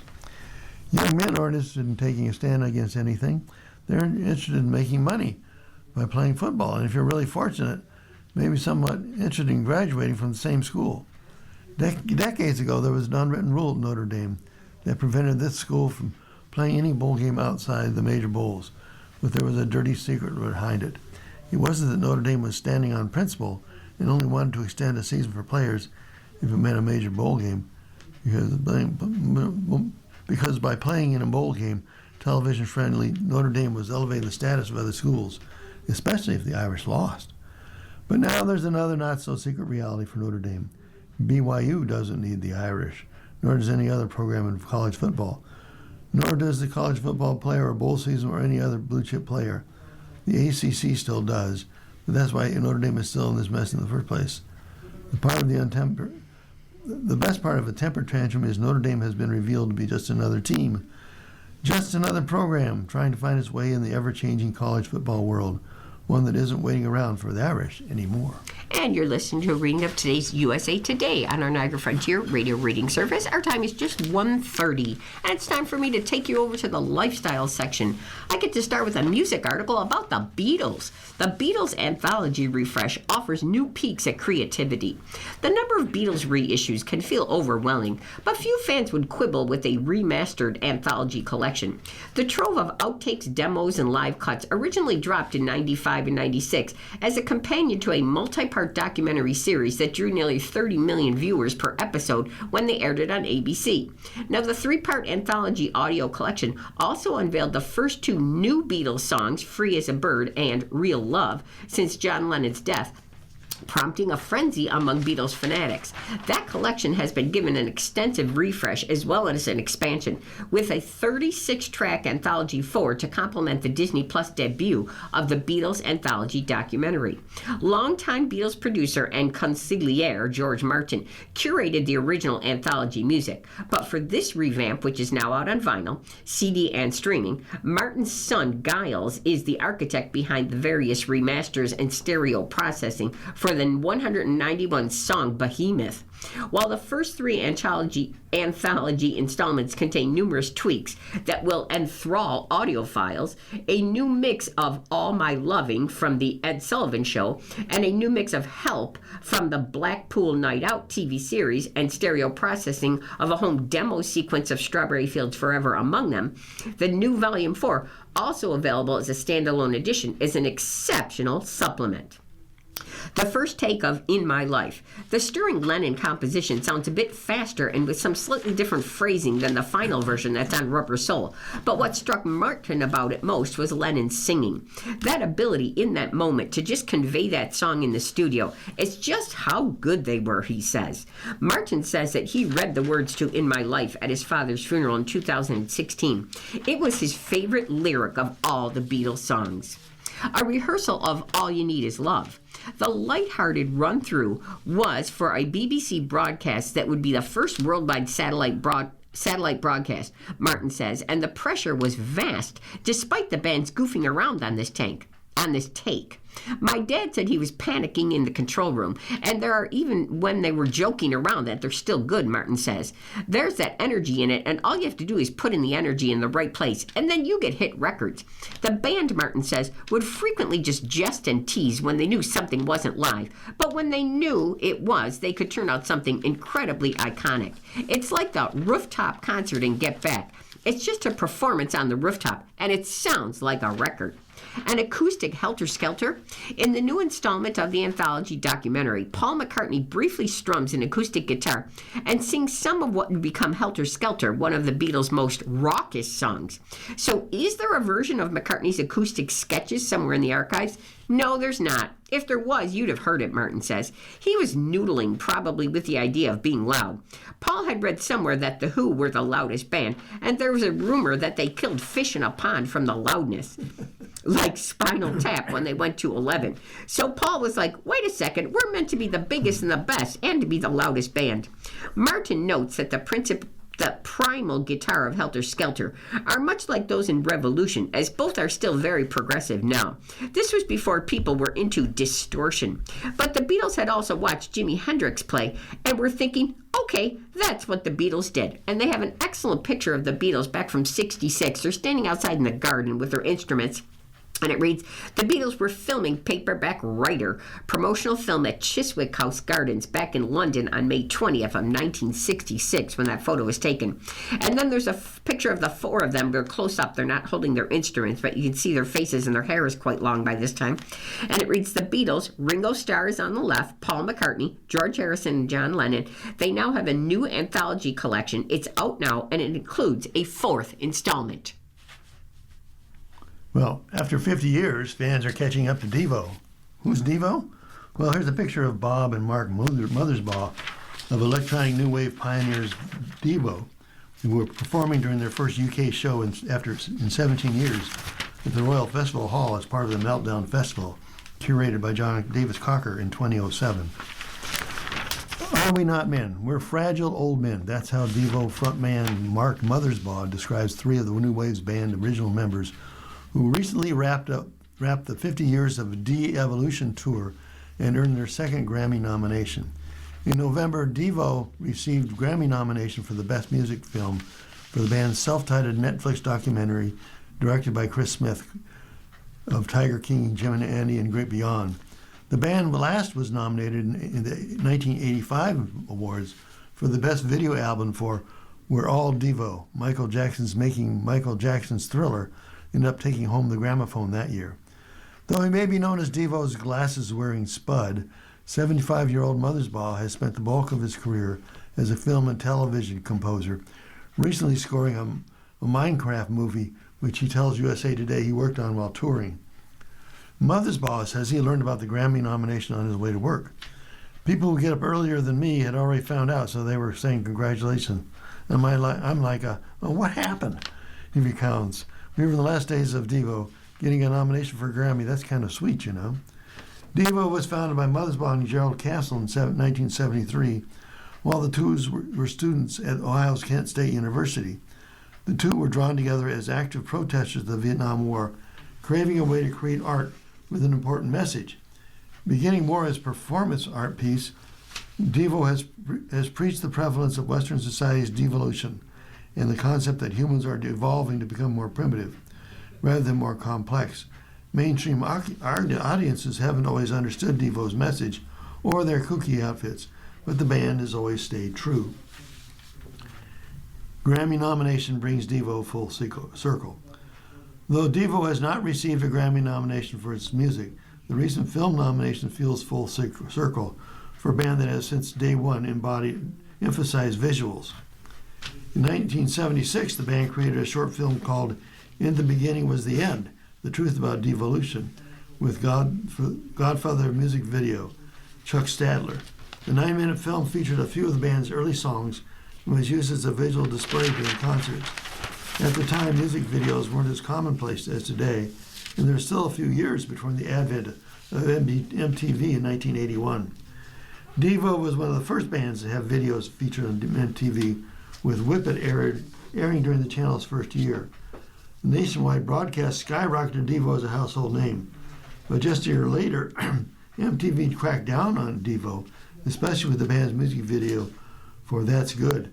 The channel felt imagery in the video, which included a French pie going inside a donut, was too provocative for viewers. I said, "You come on, what's that about Billy? What about that Billy Idol video he just had on?" Casale said during the documentary. Casale was referring to Idol's music video for Eyes Without a Face, which features a woman blasted by a burst of water. I think the difference was in those videos, the mainstream video of Sexes Without Humor was like as long as everybody looked like they were having a bad time. Okay, but when you're having French fry goes through a donut, then you've got something, then you've got a spark. And now here's our lifestyle cover story. It's on television. Kyle Richards is making history on Housewives, and they have a large color picture of her. She's very beautiful. It looks like she's wearing a leather dress. She's smiling. She has long hair. It says Kyle Richards has been a housewife for 15 years. Kyle Richards, she has a reason to celebrate. 15 years in, she has earned the diamond-encrusted belt of being the longest-running consecutive housewife in Bravo's Real Housewives franchise history. It's a feat that when The Real Housewives of Beverly Hills launched back in 2010 with Blackberries and Birkins and an all-married cast, Richards didn't expect, nor did she plan for her journey to be at its current location. I never thought I'd be here 15 years for sure, she tells USA Today. If I'm going to have a title, I guess this is a good one to have. When she was tapped for this show, the former child actress figured the cameras would just kind of follow her around being a mom. That can't be too difficult, she recalls thinking. I started watching other shows to see what I would be getting myself into. But I thought, well, that's them. I'm not going to be arguing with anyone. And that went out the window real fast. Now, with the start of season 15, Richards returns to her experience as a seasoned pro after traversing a landscape that's constantly changing underneath her. Real Housewives of Beverly Hills, it kicked off with diamonds and drama. What's evolved since the reality show's humble beginnings, if there is even a humble start to it, has been painstakingly chronicled in the Bravoverse via Housewives reunions, blog, TikToks, fan-led podcasts, and beyond. When the show premiered, it was a sparkling but rocky road for the original cast. Richards, her sisters and fellow actress Kim Richards, British restaurant mogul Lisa Vanderpump, producer and then wife of actor Kelsey Grammer, Camille Grammer, Taylor Armstrong, and then wife of a venture capitalist and Las Vegas hospitality heiress Adrienne Maloof. The season of memeable moments and a now iconic psychic, as well as allegations that Armstrong's husband was abusing her, ended with the Richards sisters in an argument. Arguments with my sisters over these 15 years, that's the absolute most difficult thing I've gone through, Richards says. Sister Kathy Hilton has since joined the cast as a friend of Kim Richards and has had intermittent stints as a main cast member and a guest. It's hard to have personal family stuff play out in front of the cameras and then have millions of people watching, weighing in, taking sides, thinking they know the things that they don't know or all of it, says Richards, who notes that the sisters are all in a good place today. What's kept her coming back, she says, is the joy. We had a lot of fun, she says. Sometimes I think you do see that, but sometimes when there's so much drama, I just feel like it gets overshadowed. Richard's kids keep her grounded amid Umansky's split drama. Mixed in with this glamorous international cast outings, the five-star caviar lunches, and the designer duds, the family and marital strife that's long churned on the show has come to define Richards' recent seasons as much as it did in her early years. Her split with Umansky shocked the cast and the fans alike, who rooted for the longtime couple's seemingly picture-perfect love story. Richards, however, says they still get along very well. We always have. Fighting was not an issue in our marriage. It probably would have been better if we did fight sometimes, she says. We like each other and we respect each other. We want the best for each other. We're doing great as co-parents. I don't know how we're able to do this, but I'm very grateful because I see so many situations, even on our show, that are not like that at all. She claims the topic of divorce literally has not come up. We separated and we're living our life separately. I'm not just saying that we literally have not had the divorce conversation, which is very confusing to a lot of people, but I think it's because we're navigating through this really well, she says. Now, her daughters, who are Farrah, who's 37, Alexia, 29, Sophia, 25, and Portia, 17. Keep her happy with their at-home game nights. And Richards is pushing forward with acting roles in Lincoln Lawyer and an unnamed ABC drama, and has sold multiple dramas to major networks. I love being in my home with my daughters. We have our nights that we stay home and that we promise each other we're not going anywhere. And we have our shows that we watch together, or we play games or do a puzzle. Richard says Sophia turns on a Real Housewives marathon channel for her two cats during the day. We'll go to check on these kittens and I will randomly walk in and see Portia when she was like 2 or 3 years old. Or Alexa learning how to drive a car. One of my girls going out to college. Having these moments documented like that when I'm not good with taking pictures or videos, well, that has been amazing. Well, you're listening to a reading of today's USA Today on the Niagara Frontier Radio Reading Service. The time is 1:43. And here's a story about movies Freddy's 2 has a lot in store and maybe a 3. When William Afton promised, "I always come back," he wasn't kidding. Five Nights at Freddy's 2 ends by setting the stage for an epic showdown between Matthew Lillard's William Afton and Josh Hutcherson's Mike Schmidt in his possible third installment to hit the horror series. In the mid-credits scene, a trio of characters breaks into Freddy Fazbear's Pizza before its demolition to steal props for a haunted house. Once inside, they stumble upon William's body, who is still in his Springlock suit where he was crushed to death at the end of the first movie. As the camera pans in, the eye in William's suit lights up, implying he will return in a third film. This would adhere to the video game series, as 2015's Five Nights at Freddy's 3 takes place at a horror attraction and features the villain Springtrap, an animatronic possessed by William.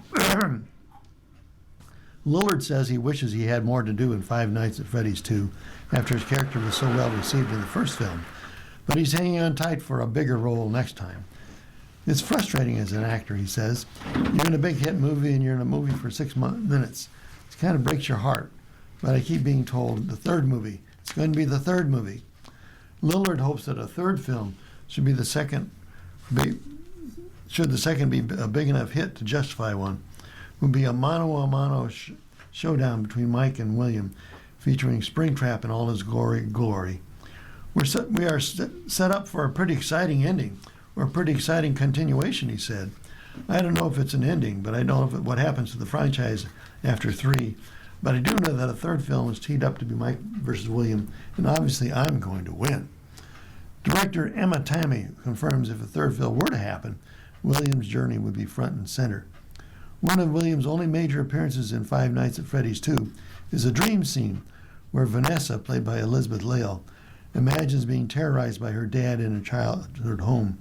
In the scene, an angry William chases her around while expressing his love for her and that she's his favorite child. Tammy argues that in his own way, William really does love his family and his kids and his creations to a fault, and has gone terribly, horribly wrong along the way, adding he loved her so much it made things even worse for her than had he been a neglectful father. He really wanted her to follow in his footsteps. Who is Circus Baby? Meet the surprise new animatronic. Vanessa's dream sequence also features the film's most surprising cameo, Circus Baby, a baby animatronic from the 5th FNAF game, 2016 sister location. Tammy describes Circus Baby's appearance as a fun nod to fans of the games. Though when asked if this means the character could play a role in the sequel, she simply says she's never going to rule out anything for the next film. But the filmmaker adds that during the production, Circus Baby was one of the most exciting animatronic arrivals. In the game's lore, Circus Baby is believed to be haunted by Afton's daughter, Elizabeth. Still, it's unclear if this will be the case in the movies, considering it hasn't been established on screen that William has another daughter. Who is Michael Afton? Director talks about a villain twist. But the film's biggest twist is the introduction of Michael Afton, played by Freddie Carter, the son of William and a secret brother of Vanessa. He's a key character from the video games, though in the games Michael and Mike are believed to be the same person. This sparked much speculation about his first movie to come out about whether Hutcherson's character was in fact Michael Afton. Tammy, though, says this was never the case. We weren't ever considering the character of Michael Schmidt to be the character Michael Afton in the first film, she notes. But going into the second, we knew that was something that the fan base was talking about. We thought it was a great opportunity to play with a little bit of misdirect and still address the character who was as this wonderful family tie-in with William Afton and Vanessa. Michael Afton is notably left alive at the end of the movie, so it's unlikely we've seen the last of him. Tammy says it was exciting to potentially tee up more of an exploration of this character in the future. Freddy's 2 ending sets up Vanessa to be a villain. Before the credits scene, the proper final sequence of Five Nights at Freddy's 2 is a major cliffhanger.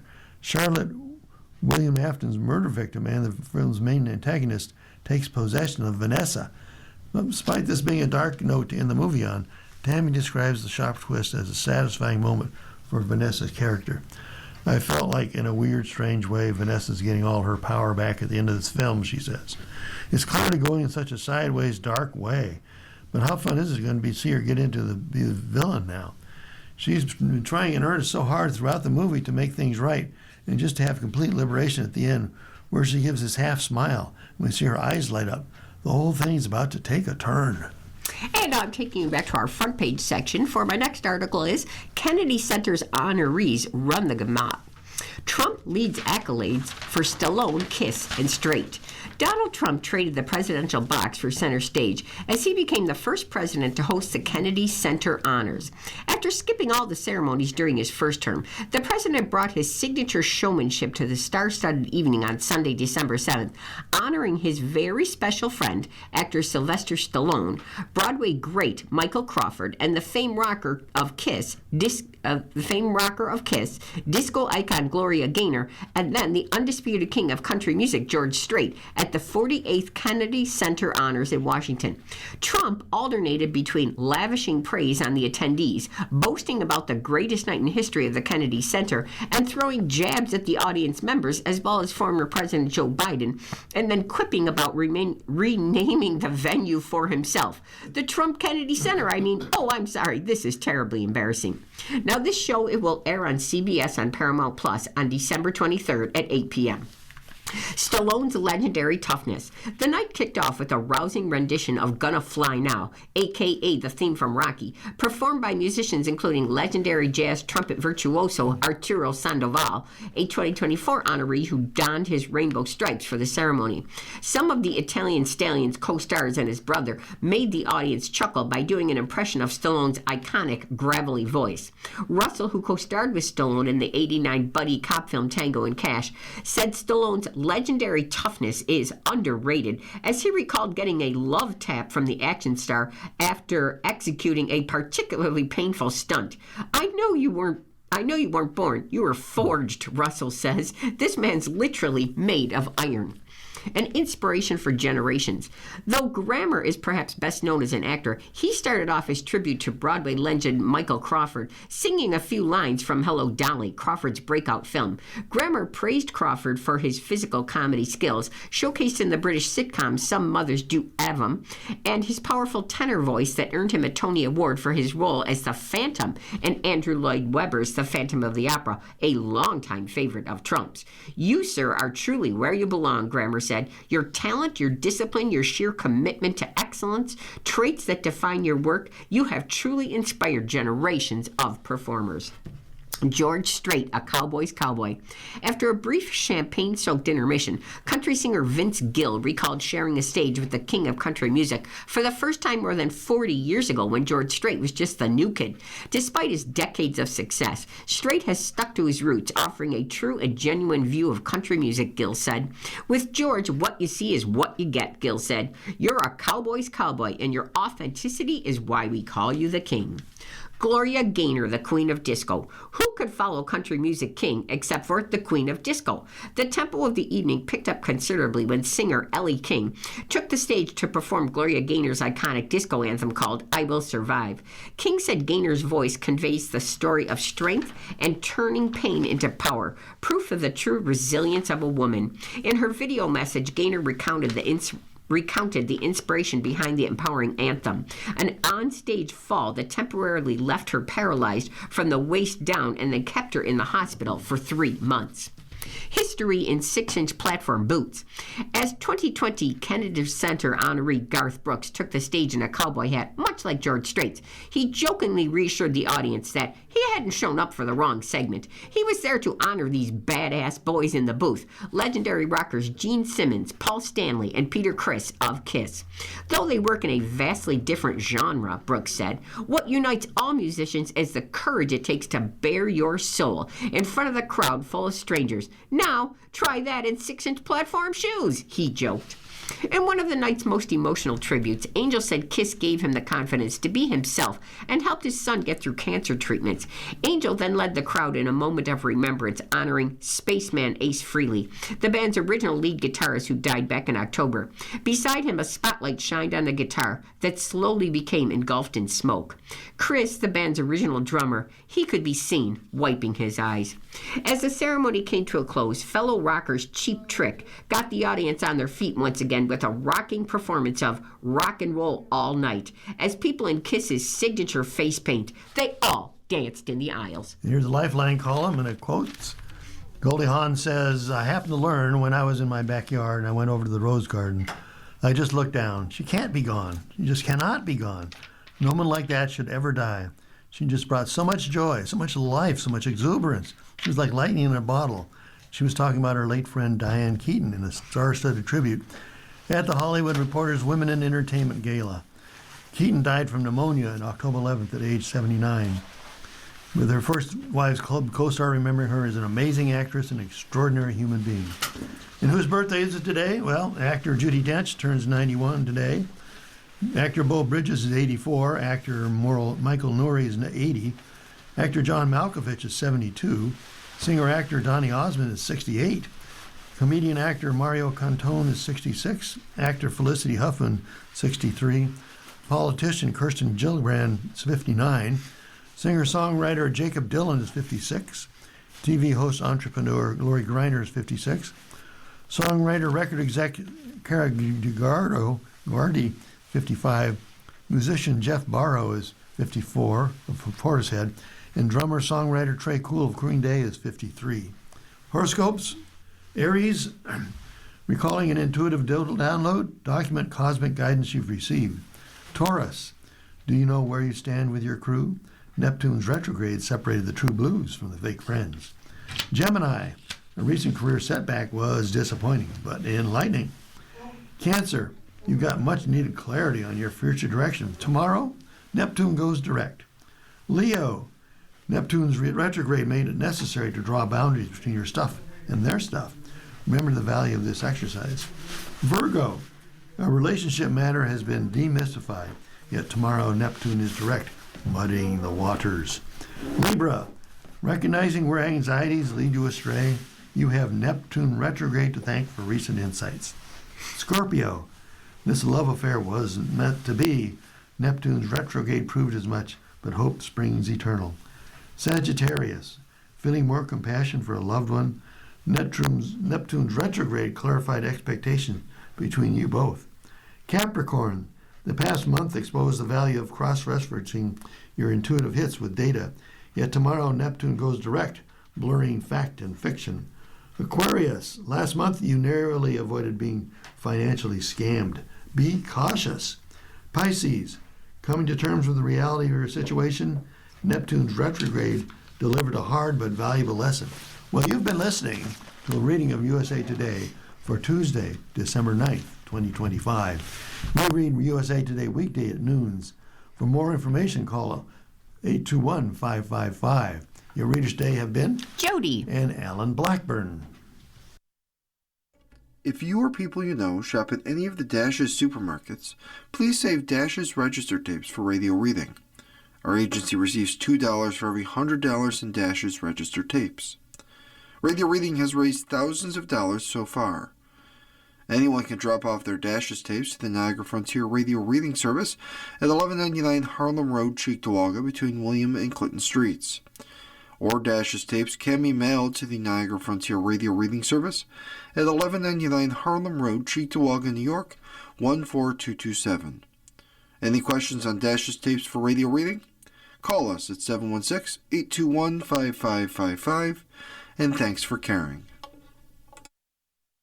If you're listening to this publication online, you're probably using our website, a podcast player like Spotify or iTunes, a streaming service like Siro, or a smart speaker. Did you know that we now have a dedicated app that can be downloaded to any mobile device, like a smartphone or tablet, for free? App users can conveniently access our live stream and any episode of our podcast easier than ever. To download the app, just type NFRRS in the search window in the Apple App Store or in the Google Play Store. Contact us anytime if you have any questions by calling 716-821-5555, extension 5. Thank you.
following program is intended for listeners who are blind, have low vision,